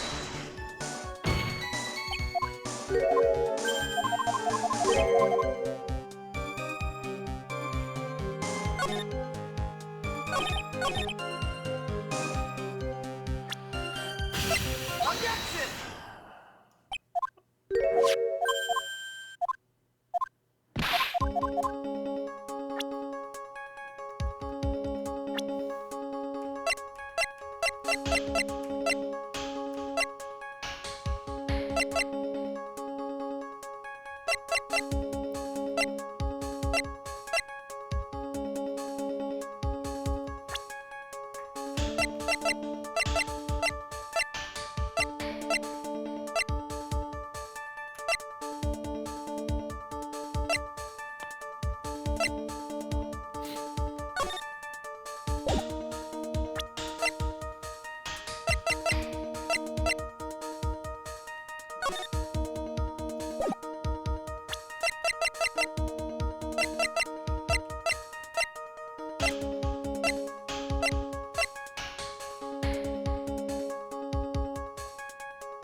Is it this? Take that! No, it's about the record. I'm stupid. Oops. Oops. Objection! That was the wrong piece of evidence. My bad.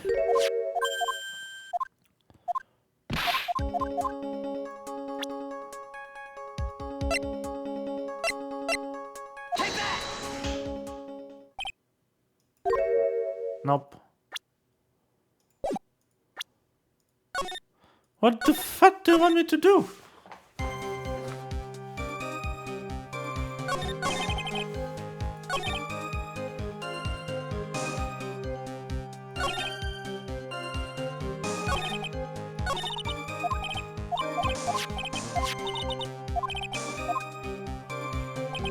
Hold it!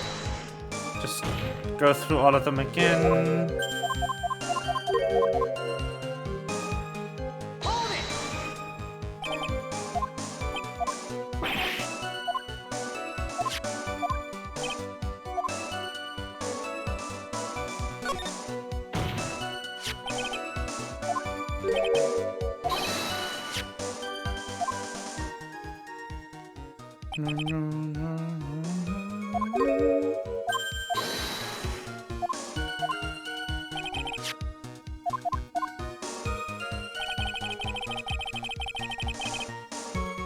Hold it! Huh? Hold it!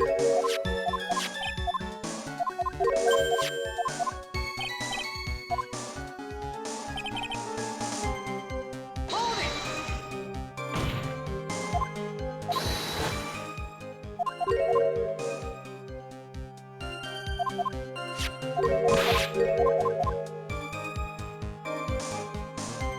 it!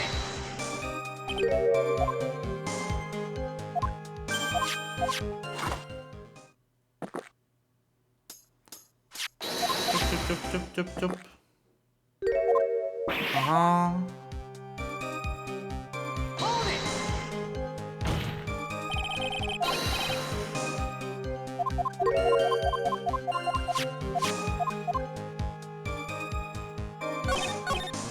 So it has to be this.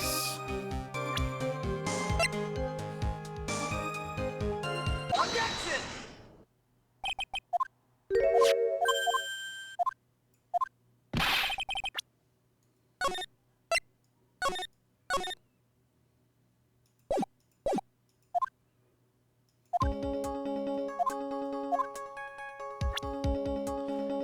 Is it the newspaper photo?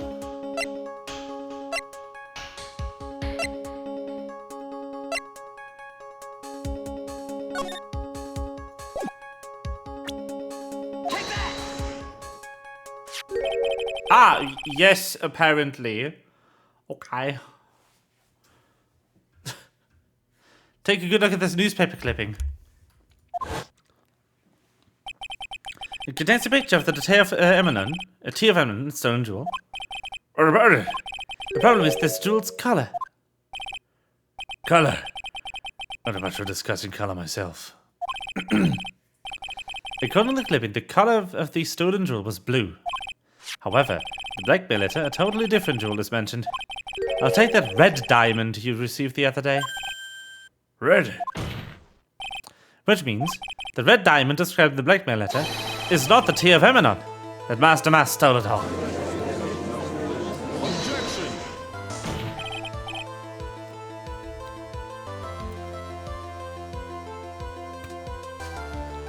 And your point is, Mr. Wright. So you're trying to say that this blackmail letter was intended for someone else? That is what you're trying to say, right, Wright?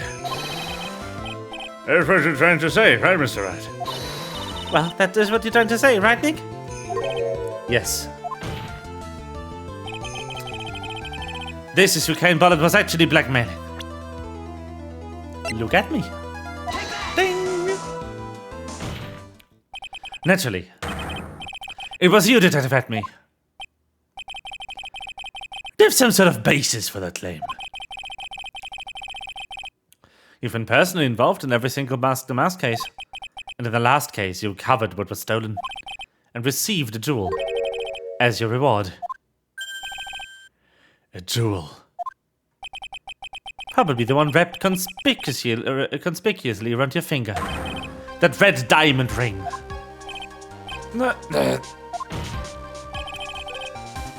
There's the diamond referred to in the letter.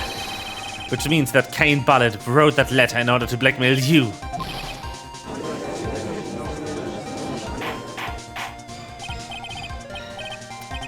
Order in the court. It seems you've gone too far with the childish pranks, Mr. Wright.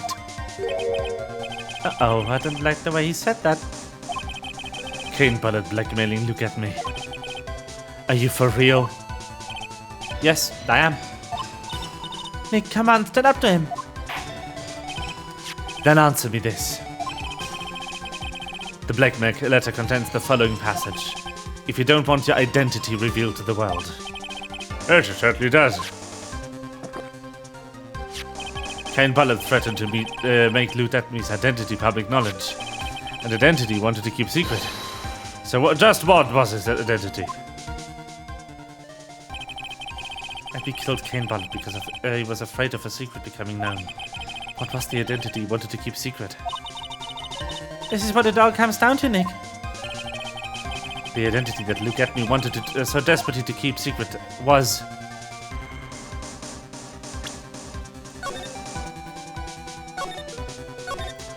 as a blackmailer.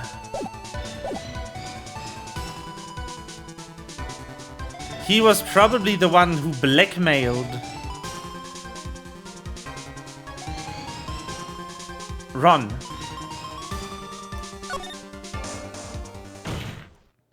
Look at me. Was a blackmailer. Objection! Hey now, is that a little different? Is that a little different from what you've been saying? You said that Kane Bullet was the one blackmailing to get me. Are you saying that Atmey was blackmailing someone else on top of that? You have to admit that does sound a little bit odd. It's not odd. It's the only thing that makes any sense. Kane Bullet was blackmailing Luke Atmey. But Ron Delight was also being blackmailed by a certain someone. So did you start receiving blackmail letters after this incident? Yes, just a few days after the Tea of Emanon heist. After that, I started getting these plans in the mail. I received plans from someone, some very kind person. Incredibly detailed plans. Detailed plans? In which case, that would mean Ron Delight was actually Master Mask. That is what we're claiming. Someone else came up with the plans and had Mr. Delight do the targets for him. And that someone was none other than Luke Atmey. Shh! Silence! Now you see it's all becoming clear. What is? When you were in grade school, you received the same report card every year. Careless with the tendency to jump to conclusions. Am I wrong? How did you... You say that Look at Me was blackmailing Ron Delight. In which case, I could naturally know all about his relation to Master Mask. Well, yes. Ron Delight started receiving plans from his second crime onward, correct? Which means I learned of his identity when he committed that first crime. Correct. You certainly couldn't have blackmailed him otherwise. In that case, let's see some hot, bitter evidence. During the first crime, how did Look at Me know that Ron Delight was Master Mask?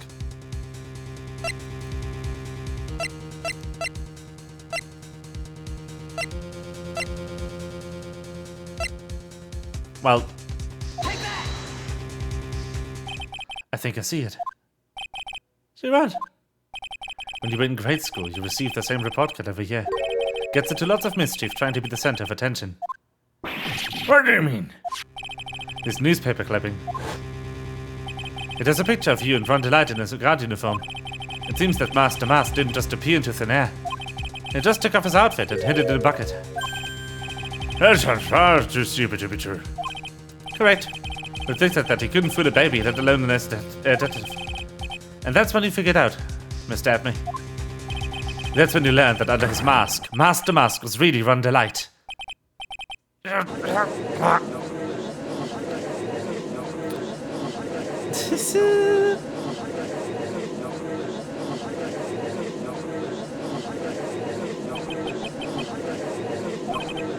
Why you? How dare you expose me like that? Why, you mean I never blackmailed anyone in my life? I'm a famous and proud detective. And also Master Mask. Why can't you understand that?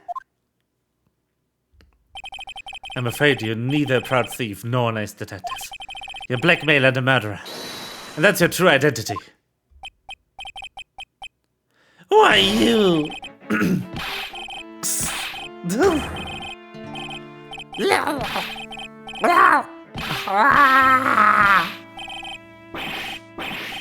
This is funny.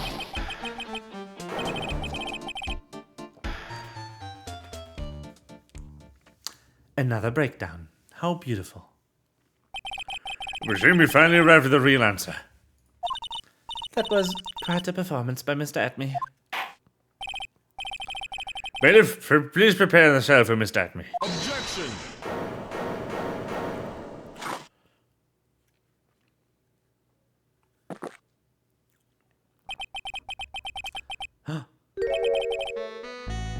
The hammer that strikes too fast has no time to aim. What do you mean? I'm already prepared to deliver my ruling. Allow me to say one thing. I will be the one to judge. You don't get much more in your face than that. It appears that your claws weren't quite sharp enough, Mr. Wright.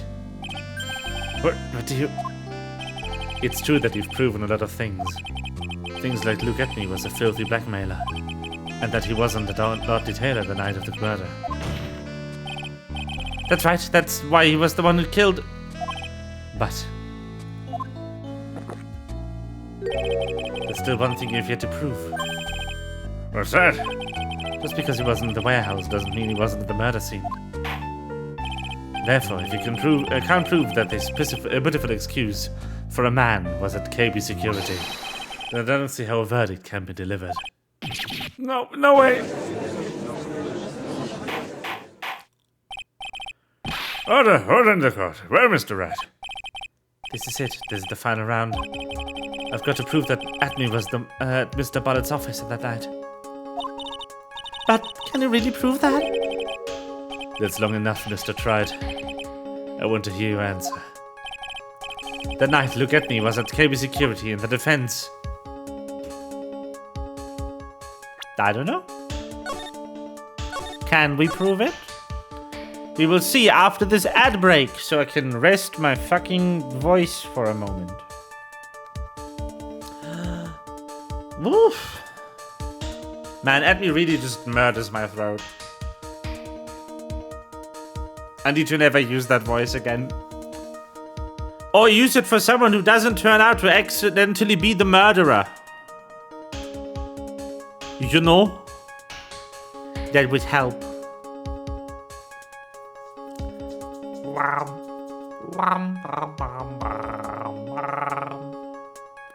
It's funny that that doesn't like is too much, but completely fine.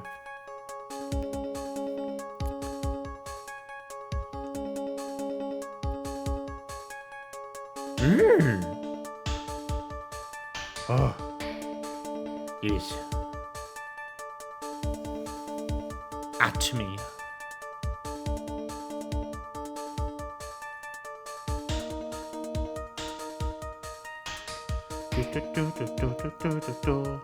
Yes, it do be. Wow. Wow.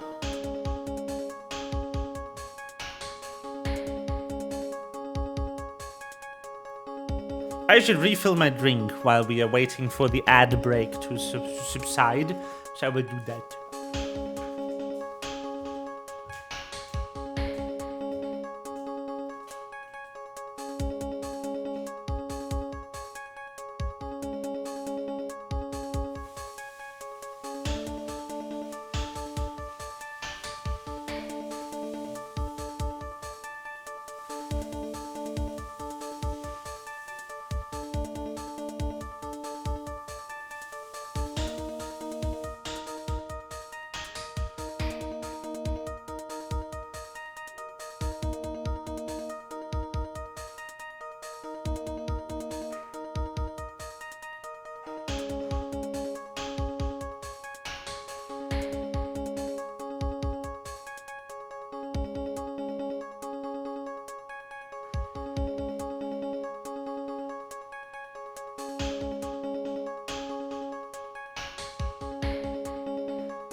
Wait. I left my drink in the hallway.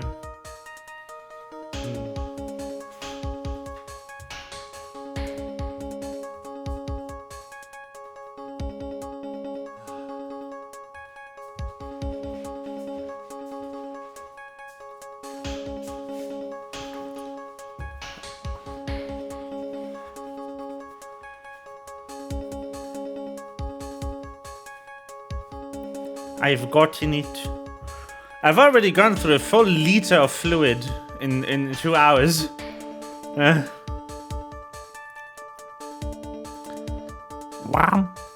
Wham. Wham.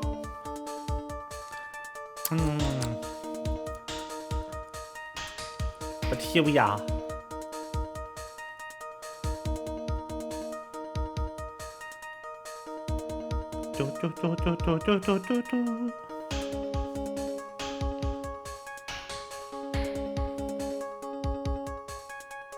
Oh.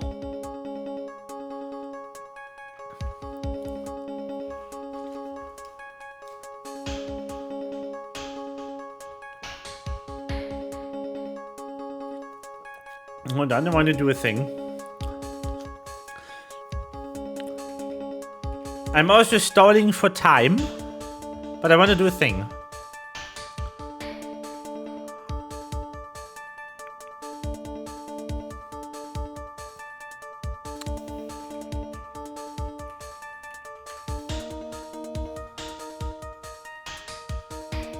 Huh.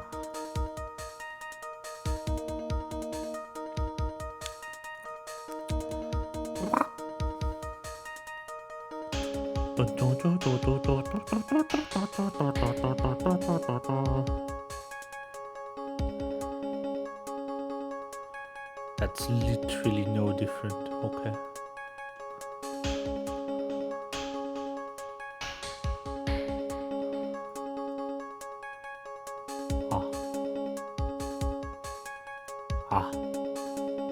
Ah. Okay. I've done the thing. I can prove it. The defense can prove it. With evidence. Sure. Don't worry, I'll watch over you as you break down and fall to pieces.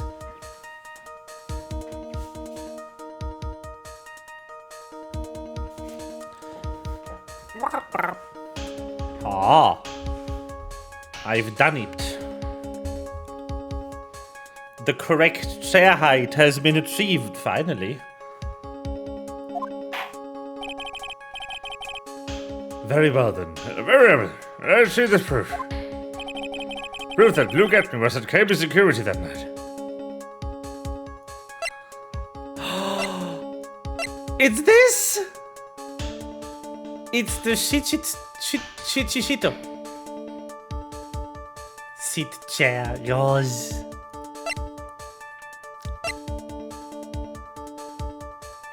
Cause who did he knock over the head with the thing? Take that! This is the proof. Sure. That's very important. However, I'm not so foolish to think that we'll pass to evidence here. Fuck you.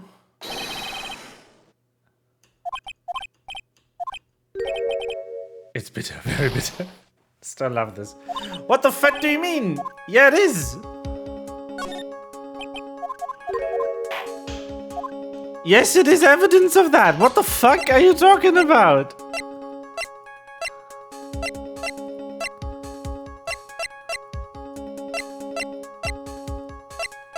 I hate it when the game doesn't fucking do the thing. It's the worst.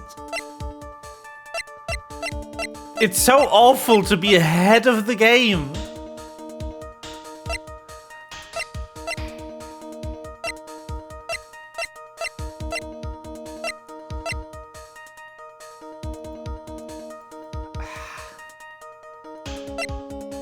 Wow.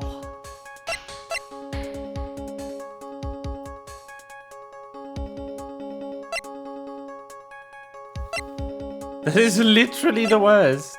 It's just like, okay, what the fuck do you want me to present? Is it the autopsy report?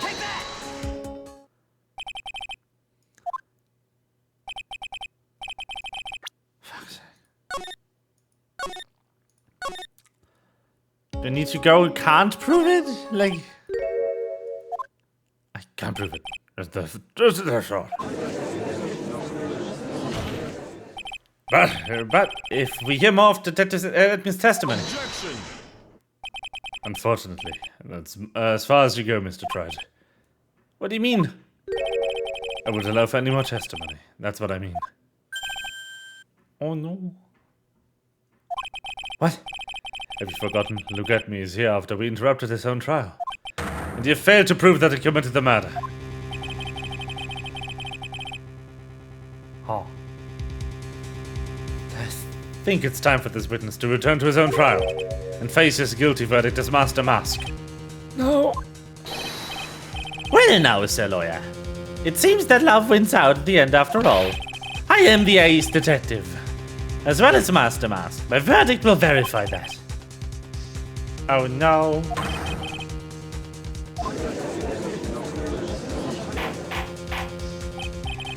Order in the court. That's enough deliberation of the witness. I can't believe this. This Wright runners.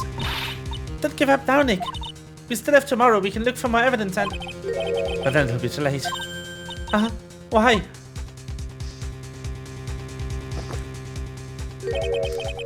Double jeopardy. One of the basic rules of any court of law. Double jeopardy? Should the defendant be tried and found innocent in court, the defendant cannot be tried again for the same crime. It's a fundamental rule of all courts. And it applies to this witness as much as it applies to anyone else. Mr. Attourney will be found guilty in a matter of minutes. Guilty as Master Mask, which means He will be innocent as far as the murder of Kane Bullitt is concerned. No way. The fact that we were unable to prove Mr. Attourney's guilt of that crime here means that he will never again be tried as the Kane Bullitt's murderer.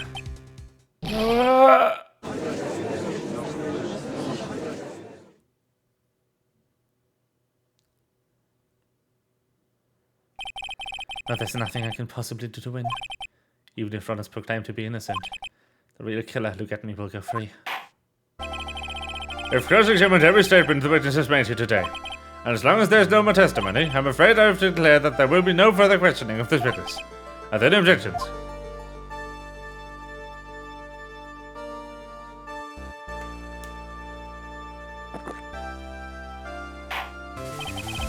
Then I hereby end the cross-examination of Look at Me. Objection! Oh? I think I see it. Your Honor, when you were a child, this is what you report card right over here. Has poor hearing and often makes mistakes as a result. How did you... Phoenix, raise your head up high. Have you forgotten what I used to tell you? A lawyer is someone who smiles no matter how bad it gets.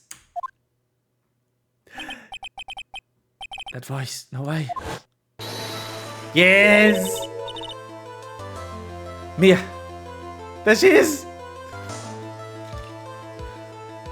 There's not a lot of people who have voice-acted objection, and she's one of them. Yes! Long time no see, Phoenix. Mia! This is the true power of good channeling technique. I know that it's really Maya who's standing before me, but right now she's my mentor, Mia Fey. Me! Now let's do this. But there's nothing more we can do, May. Without any more testimony, I can't cross-examine. And yet, the testimony's not over yet. What do you mean? F. Your Honor, just now you said something very interesting. You've cross-examined every statement the witness has made here today. Yes, that's true, but... Unfortunately, Your Honor, you're forgetting something. Earlier, after the last cross-examination, this witness made a number of remarks. Well, no, Sir Lawyer.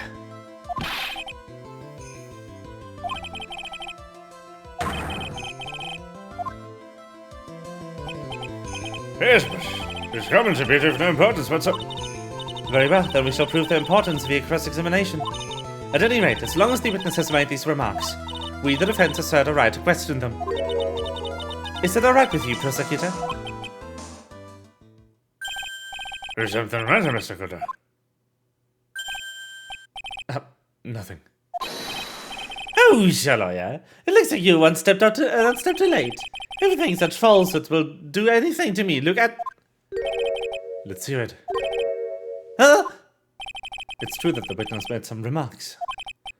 So then, let's hear this last bit of cross-examination. Mr. Godot, what are you... Very well then, Mr. Look at me. I'm going to allow the defense to cross-examine your earlier remarks.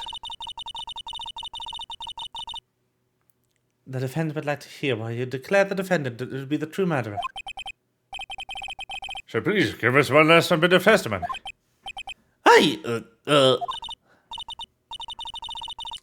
Phoenix, this is it. This is your absolute last chance. Yes, Steve.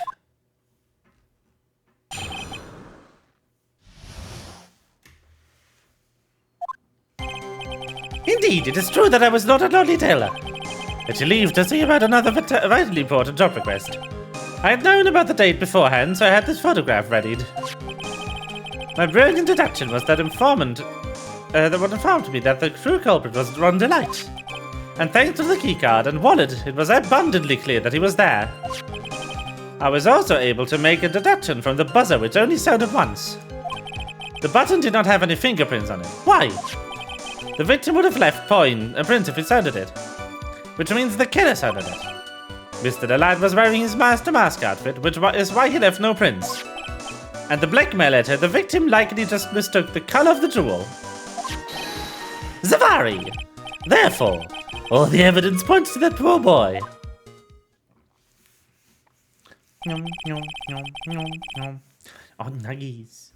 Yes. So this testimony actually seems to hold up pretty well. The witness's earlier remarks do not appear to have been hastily prepared. All of his points have been explained, and none of them seem to contradict anything. But of course. But how did you know about the emergency buzzer? The police investigation document went directly through me. And I always look over all the documents. It's elementary, Sir Lawyer.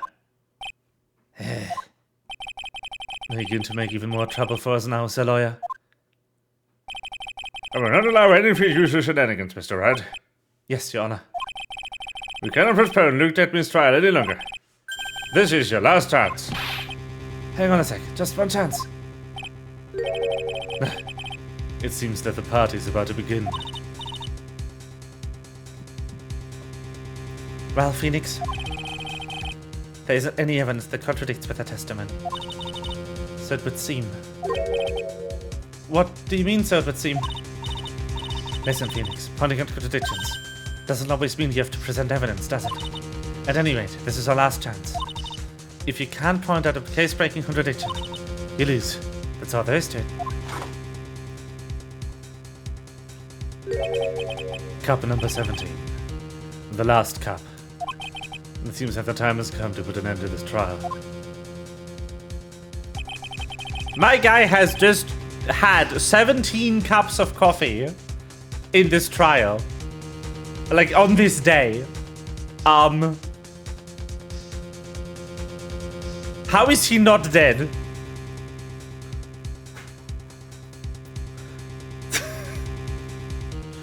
I have to find a fatal contradiction in this testimony.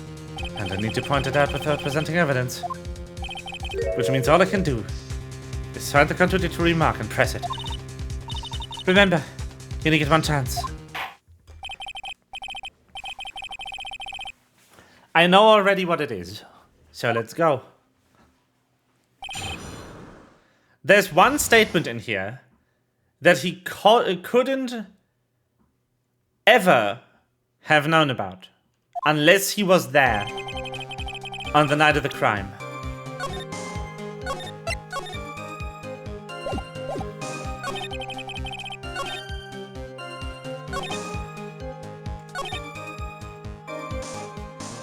He knew that because that came up in his wallet, in his trial.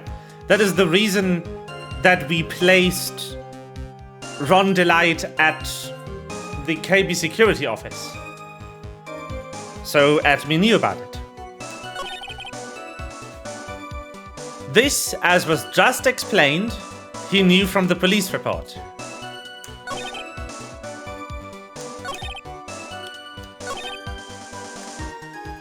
But how did he know that Ron was wearing the Master Mask outfit? Ron wasn't in the room anymore when someone entered it and found the dead body. And because Larry Butts was the security guard at the time, and he wasn't in the office when the murder happened, nobody was there to witness it. Nobody knew that Ron was in his outfit, other than the victim and the true murderer.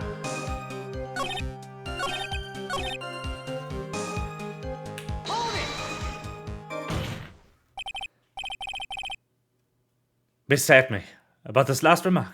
Objection! You still didn't get it, do you? Try it. This isn't the time to be pressing the witness on every little statement. I'm afraid you're the one who still doesn't get it, Mr. Godot. What? Mr. Attourney, it seems you have finally admitted that you were in the CEO's office on the night of the murder. How can you say that? Let's review your testimony, shall we, Mr. Attourney? The button did not have any fingerprints on it. Why? Mr. Delight was wearing his the mask outfit. Is that correct? Indeed, that is what I said. But deductions are absolutely foolproof. More like the deductions prove that you're a fool.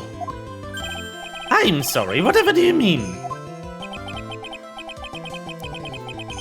For some reason, I'm starting to get really thirsty. When exactly did we learn the fact that Ron Delight was dressed as the Mask when he went to the scene of the crime? It was just a few hours ago. Back when my sixth cup was looking at me with a cold stare.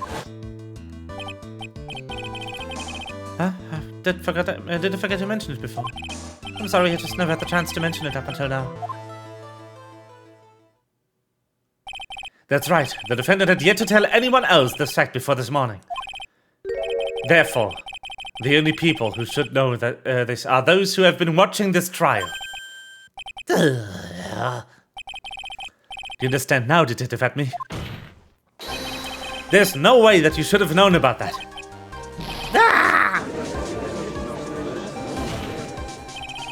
You're in the next courtroom being tried as Master Mask. So then enlighten us, just how did you know about that piece of information? Well... Come on, this detective must have known about it. He probably had plenty of chances to find out beforehand. And it's those chances that I want to discuss next. That night, Mr. Delight was wearing his Master Mask outfit. There's one and only one way for Detective Attourney to have found that out. Only one? Only one way, you say. Please recall, if you will, Mr. Delight's testimony.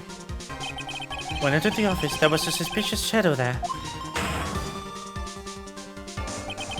For a second, my client witnessed the real killer. But Mr. Delight never saw his attacker, so there's no way to tell whether or not the real killer was Luke Attourney.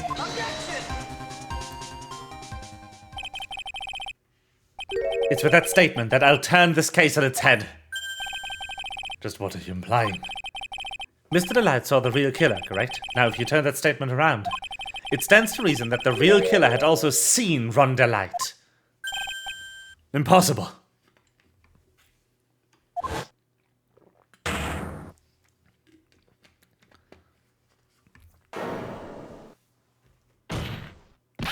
Detective Attourney, you saw Master Mask at the murder scene that night. You saw him when you killed Kane Ballard and assaulted Ron Delight. That was the only way you could have known that what Ron was wearing.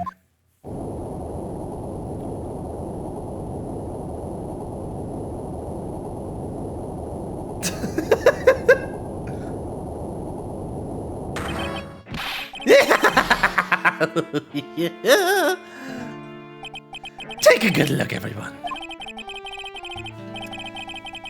Unable to find a rival worthy of my genius, I was forced to create one by myself.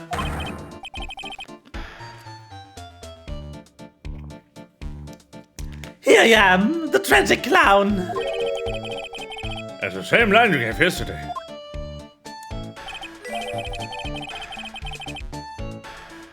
But I think there's a little more meaning behind it this time.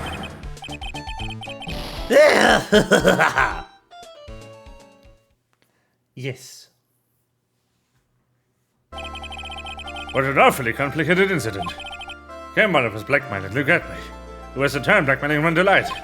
And upon killing his blackmailer, Luke Atmey tried to frame Ron Delight.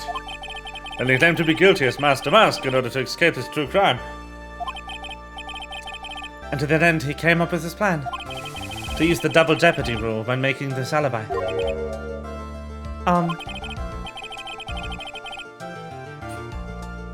At any rate, it would seem they finally found the truth.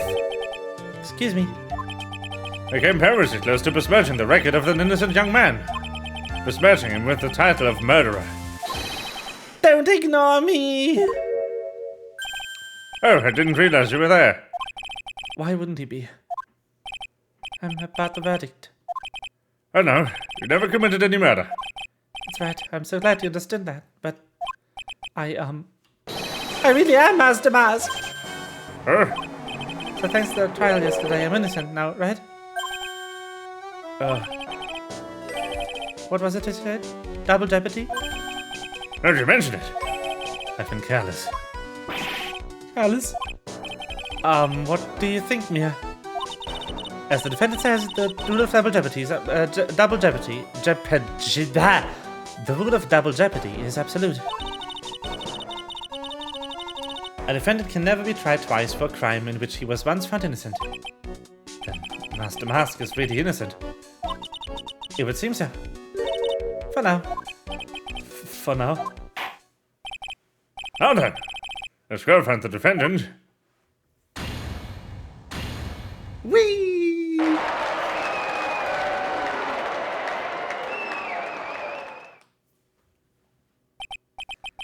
Boy, this is really lucky. Wait, this isn't so good after all. This isn't Master.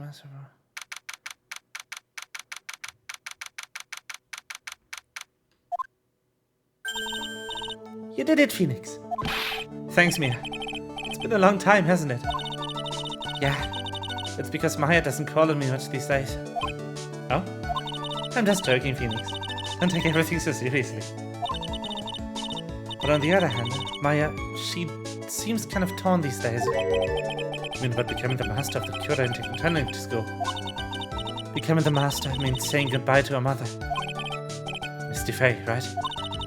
Watch over her, will you, Phoenix? Of course! Well then, see you around. Mia. Mr. Wright? I don't know what to say. Congratulations, Mr. Delight. Thank you so much. No, wait. Nothing really matters anymore, though. Now that I has happened. Come on, just be happy already. Maya, you've been cleared of the murder charges and got off the mask to boot. But in exchange, I lost everything. Huh? What do you mean? Stealing security information from KB Security, becoming Master Mask. But I did it all for one reason. For her. You mean your wife, Desi? She hates criminals more than anything. And to think of it, she was once held hostage by some robbers, wasn't she? She always said, oh, she hates sneaky criminals. I knew that, but once I got fired from KB Security and lost all the money I had, she wouldn't have any reason to stay with me. I thought she would leave for sure. So that's why he became Master Mask. Yes, but it's all over now. A broken bowl can never be put back together.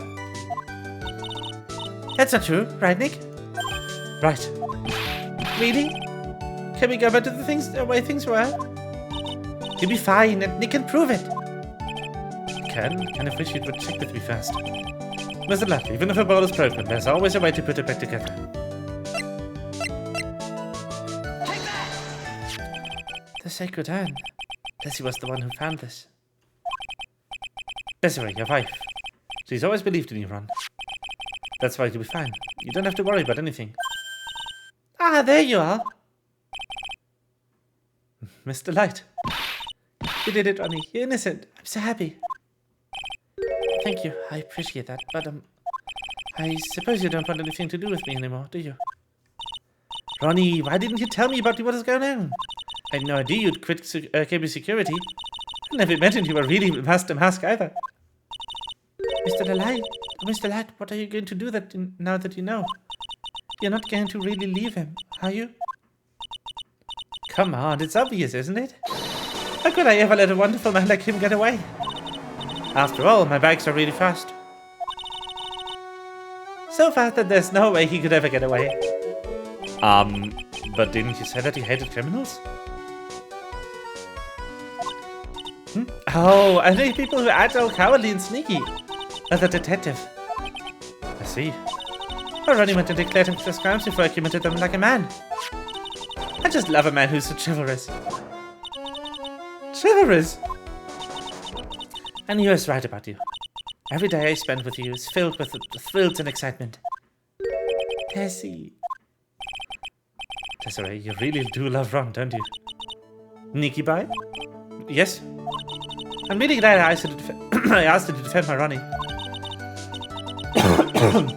Thank you so much. I'll never forget what you've done for us. Oh, well, take care of yourself. You too, Nikki Bye. Not give you my face going red. Mr. Nick, Mr. Maya, congratulations. Talk about bad timing. Mr. Nick, how could you? With another man's wife in front of Mr. Maya. No, you've got it all wrong. I'll never forgive you. Never, ever. Holy shit. F. He's dead. So just as the case came too close, so too did my consciousness. Ron said that broken pole can never be put back together. But I know that's not true. I mean, just look.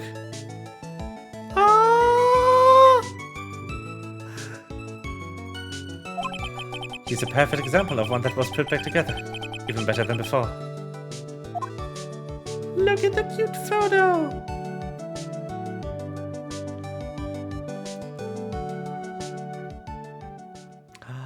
That's so cute.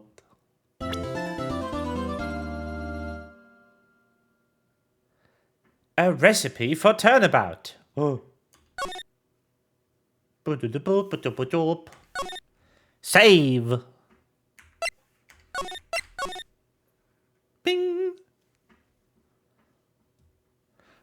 So if I remember the case list correctly, this is the one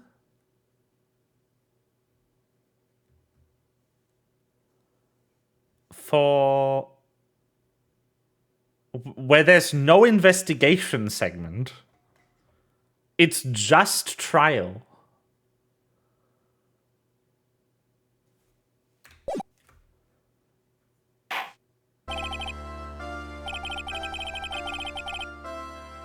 It says extremely clear. There's no room for misinterpretation of the facts. It wasn't me. I swear it wasn't me.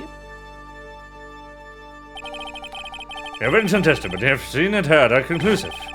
The victim was alone at this table when it drank from the poison cup of coffee. No, you're wrong. I know what I saw. I saw. I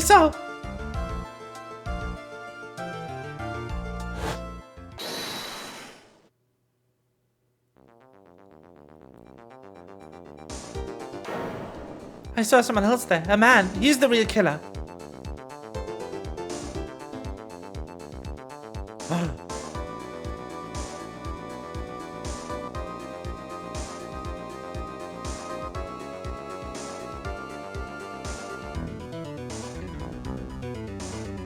Why won't anyone believe me?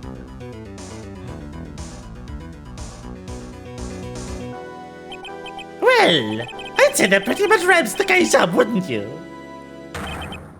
Mr. Wright! The score finds the defendant. This court is adjourned.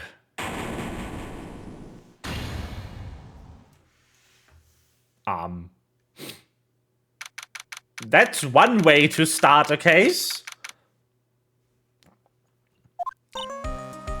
The start of a new year always makes me feel like I can take the world on the whole world. But it does, Maya.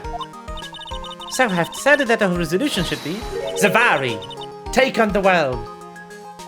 What do you think? So, whatever, Maya, but I think maybe you had one more than enough mistletoe cake. Never. You've got to eat a lot of cake during New Year's. It's practically a tradition. Like watching the fireworks on TV or playing a board game.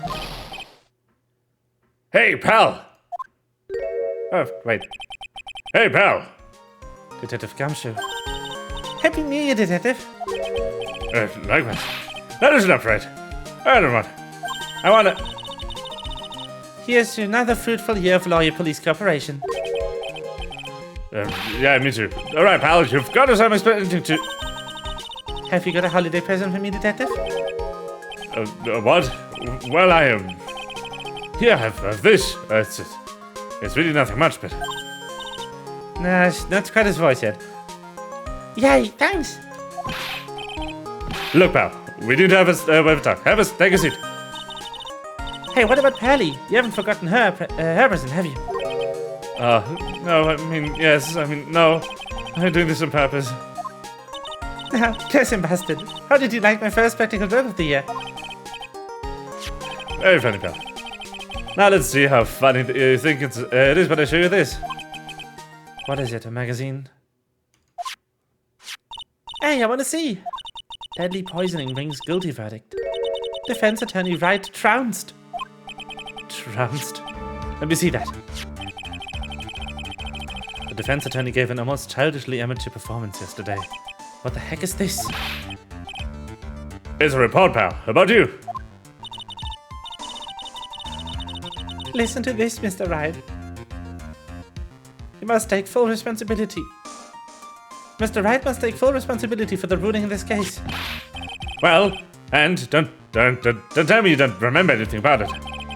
But I don't remember anything about it. When was that issue from anyway? December of last year, which I guess makes it last month. Which makes it old news, you mean? Well, I wasn't involved in the poisoning case in December.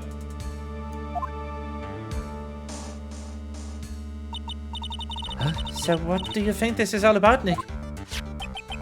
If it wasn't you, pal, then that leaves only one possibility. No way.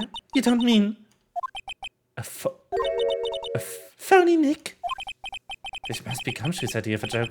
Guess he's starting the year with one too. Holy shit! So, what are you going to do about it, pal? What do you mean? What am I going to do about it? Well, it's your fault that the judge found the defendant guilty in this case. My fault? How do you figure that? Because the Phoenix Wright is super famous now. Well, maybe only sort of. Yeah, and see what happens when the hosts start getting too full of yourselves. But I didn't do anything wrong. At least not that I can remember. You better make this right, pal. Now! And that means taking the case back to court. Got it? Sounds like we've got a first case of the new year. Let's take it with gusto. I don't know. The judge already issued a guilty verdict once in the case. Is that going to be easy to get it overturned? I guess that New Year's resolution is going to have to wait until next year. So you're taking the case, right? You're taking the case, right? Oh, good. I'm gonna head over to the course then. After all, I go back to the precinct. Stop by if you need something, okay, pal? I guess people are starting to know the name Phoenix Wright. If a client entrusted a case to me based on my reputation, I guess I'm kind of responsible. But why would someone want to impersonate me? What sort of a guy would do that?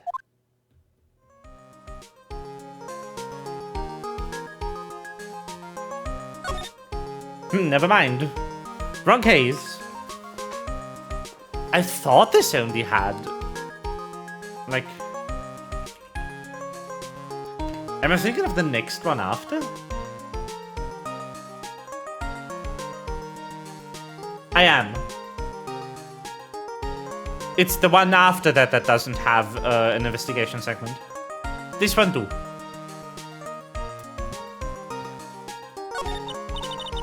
So what's our first move? I guess we go down to the detention center and talk. Wait a second, Nick. This person's behind the bars because of you. Whoever it is isn't going to be jumping at the chance to meet you, right? Hey, let's get one thing straight. It wasn't me. It was a fake me that did this. I wonder if he looks exactly like you, you phony. Yup. I mean...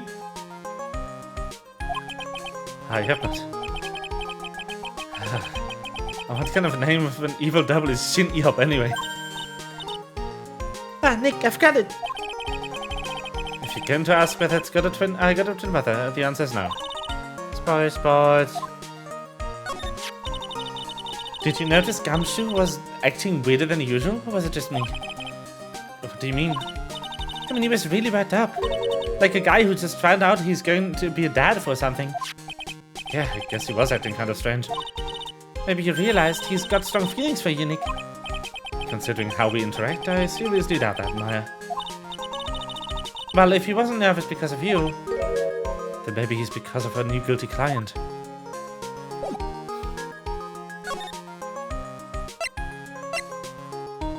Well then. It's been ages since we came down to the precinct, huh, Nick? Looks like Gumshoe isn't around. He's got it so easy, leaving everyone else to do the work. No, he's out there somewhere. My bet's on the courthouse.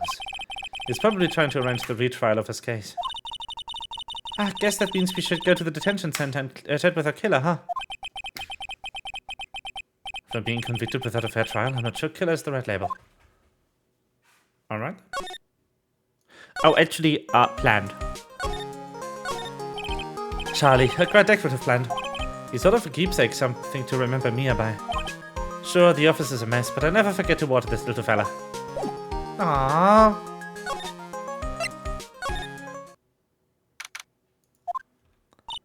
This is so nerve-wracking, waiting to meet a new client. I wonder just what kind of person you tricked and got found guilty. Keep it down, Maya. That kind of talk would ruin me. Ah! How could you, Mr. Wright? How could you do this to me?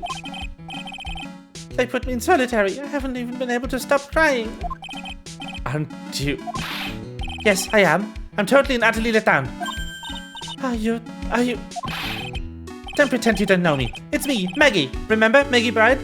The Maggie Bird? Yes, I do. I do remember. Maggie Bird. Ah.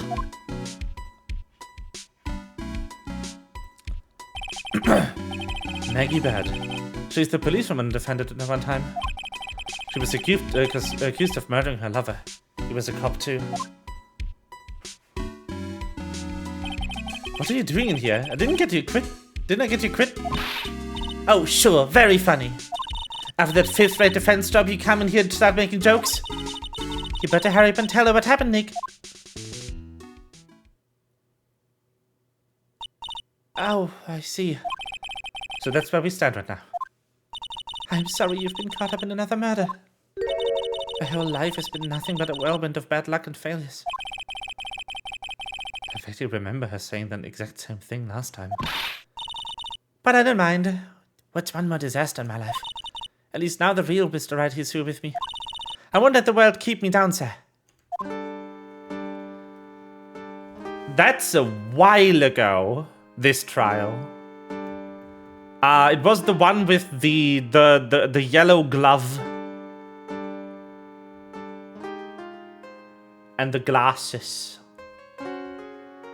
And the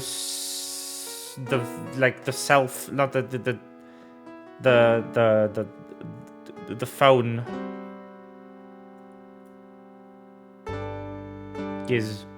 No, there was no banana, it was the glove. No banana in the trial. The murderer just thought it was a banana, but it wasn't. Banana-and. So how come you dressed like that, Maggie? Last you looked so sharp in the police uniform. I was fired after that incident last year. Oh, I'm sorry. It's okay, I don't mind one bit. I enjoyed being in the force, but I think it was time for me to move on. So what do you do now? In the second act of the life of Maggie Bird, I'm playing the role of waitress.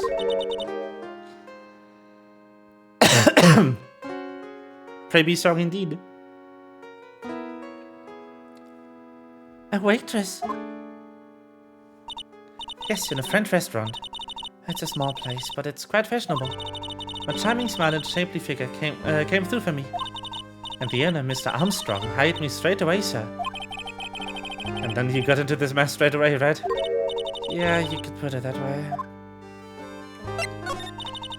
This whole mess started on the 3rd of last month, and it happened at Trebien. That's how you pronounce that. Trebien, I think. I'm not sure if it's tra, but I think it's tra.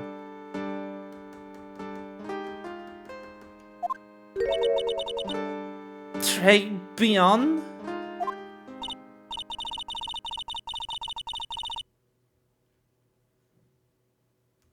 Yes, it's a restaurant by good service. And friendly smile are always included.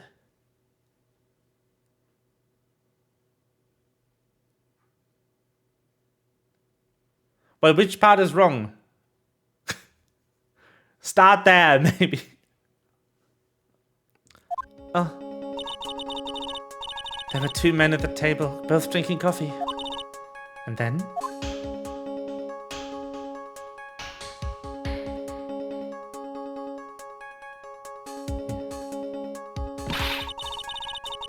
Très bien. It's bien, I think. Yeah, très bien. There we go. Très bien!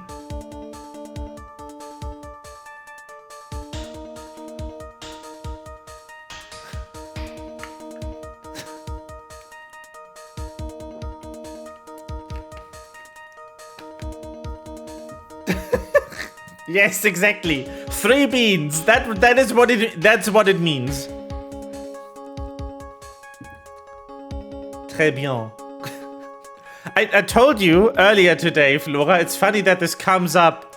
It's almost like I planned this, but I didn't. I haven't played this game before. I can't pronounce French. I don't understand most of it, though. Because pronouncing French is easy. Pronouncing French is really clear from written word. There's only one way that a given cluster of letters is ever pronounced in French. It is fully consistent from written to spoken, but it is inconsistent from spoken to written because there's multiple ways to write down the same sound.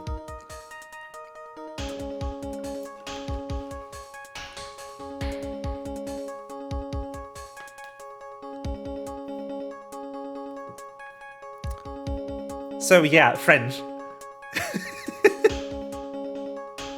French easy. You don't need to understand the language to be able to speak it, which is really funny to me. Well, to say it. Speak kind of implies that you know what you're saying.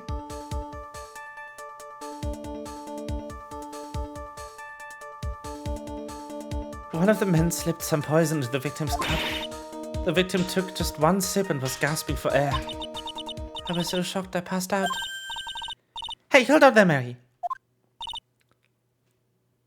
What? What? You keep calling the guy the victim. Didn't you know the guy was killed? Not at all, I'd never seen the guy before. Oh. So she wouldn't have had the motive to kill him then, I guess.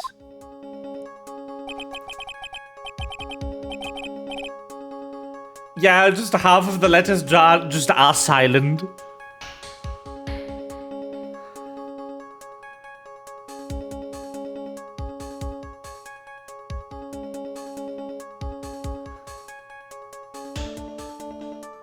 If you see an X in a in a French word, that does not make a sound.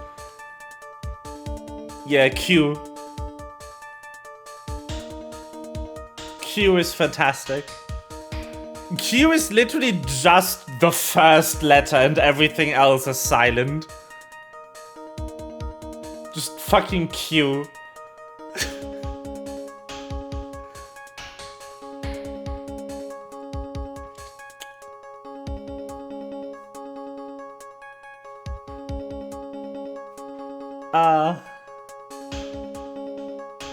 Good shit.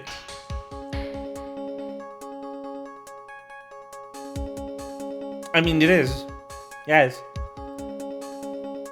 I also like the word for egg, which is just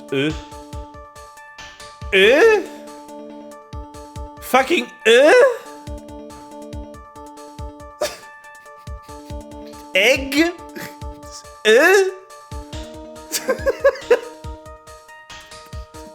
The fuck?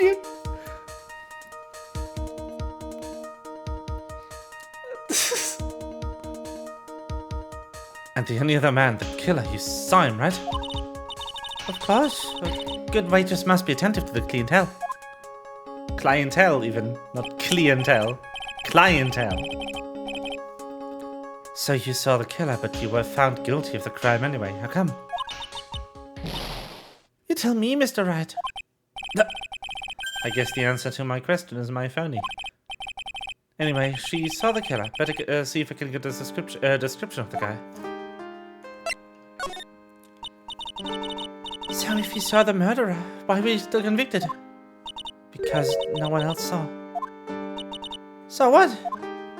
The other man, the one who put the poison in the victim's coffee. Everyone testified that way. Mr. Armstrong, the customer, everyone. The victim was sitting alone at his table the whole time. But how's that possible? I don't know, but nobody, not one person would believe me, sir. Even Phoenix Wright, my one last hope for a fair trial, failed me. What a pathetic defense. My granny could have done a better job. Look, that wasn't me, okay? And then they found something a bit incriminating in my paper front pocket. What? A small bottle of poison. What? Poison? It was in your pocket? Well, I passed out when the victim collapsed.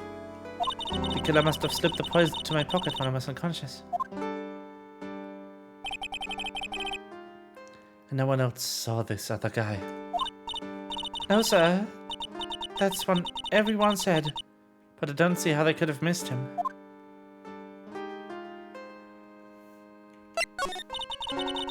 I was the one who took the coffee to the two men.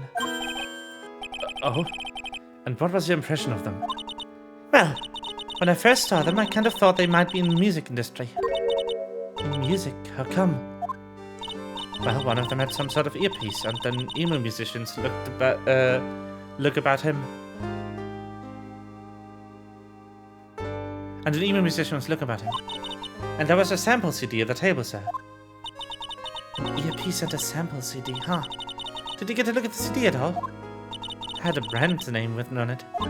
I think it was MC something. They must have been preparing for their debut, I guess. So it was a band CD, maybe a promo disc? Maybe it was MC Screwdriver. Nope. Get serious, Maya. Would you buy the CD of a group named that? What was the name of the group again? MC Hacksaw? No, MC... What about the killer? What did he look like? Well, I don't really remember. Only that he was a young man, well built like the victim, really.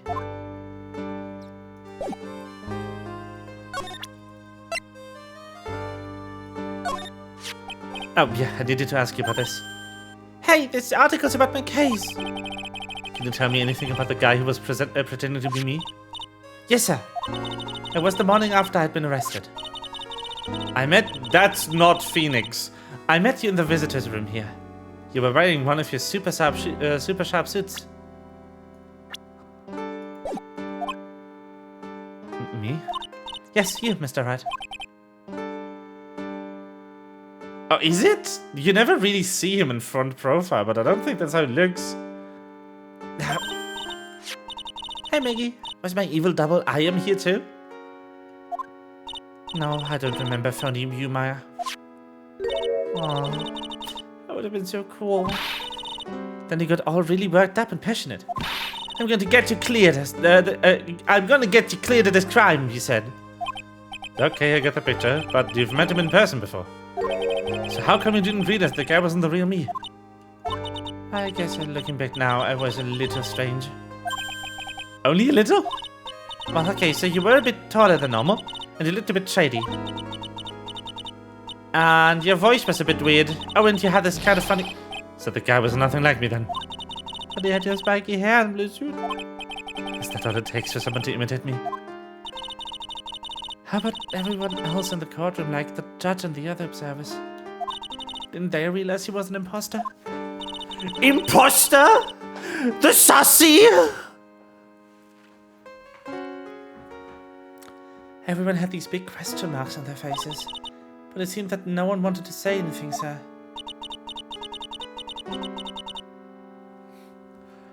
Oh no!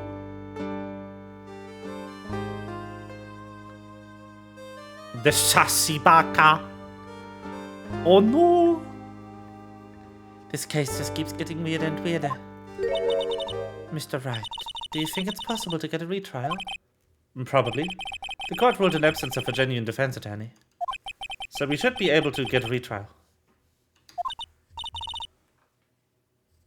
Mr. Wright. Do you think we'll win next time? Sir. My life has been a full course meal of bad luck. Complete with a defeat of dessert. Since I was 6 months old, when I fell from the 9th floor of my apartment building. Excuse me? I've been hit by all sorts of vehicles, gotten sick from all sorts of foods. I failed at almost every test I've taken, experienced almost every kind of disaster. I've even landed a phony lawyer when I had the misfortune of being accused of murder. But I will survive, because Maggie Bird always lives to fight another day. And one day, I'll find it. Just you wait and see, sir. I'll find that one single moment of good luck. Zingyup is really going to pay for this. What are you staring at me like that for? But my hair's right. Whoever it is that thought it was a good idea to use my name and get an innocent girl convicted for murder had better watch out. We'll find him. Don't you worry. We'll get Zingyup for you. Thank you. Oh, I'll tell you where Tribulations then. Right. The restaurant where the murder took place. Yes, sir.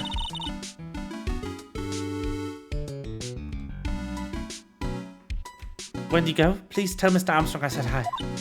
Sure, alright, Nick. Let's go check out this restaurant and its food. Ah.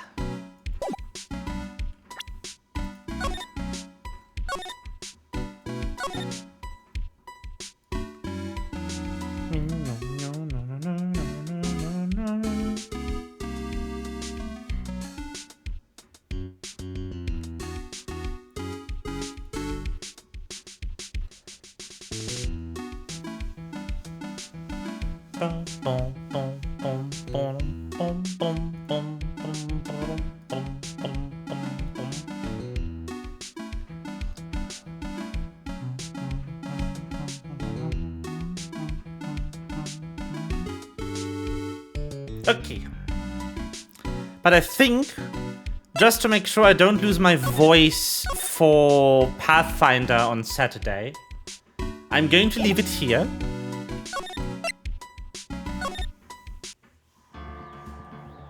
And continue this another time. It would be really bad if the Game Master didn't have a voice on the session.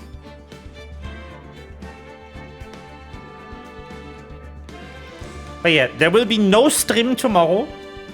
It would only be FF14 raid anyway, and I don't really want to stream that. Which is why we had stream today in the first place. I will see you on Saturday at the usual time for some good pathfinding. I hope you enjoyed the Phoenix.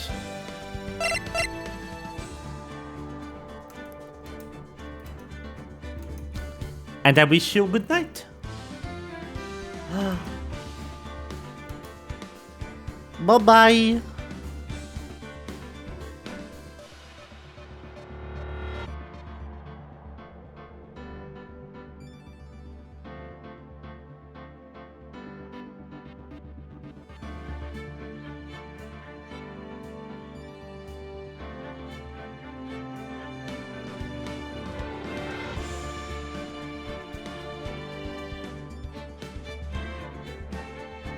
We're gonna raid Corey. Cause I'm finally ending stream when he is live.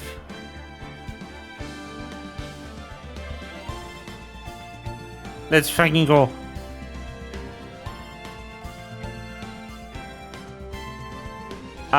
The raid, of course, is Snake Raid. Hyperpog. Which I know everyone here currently can do because you're all subscribed. Let's go. Let's go in there.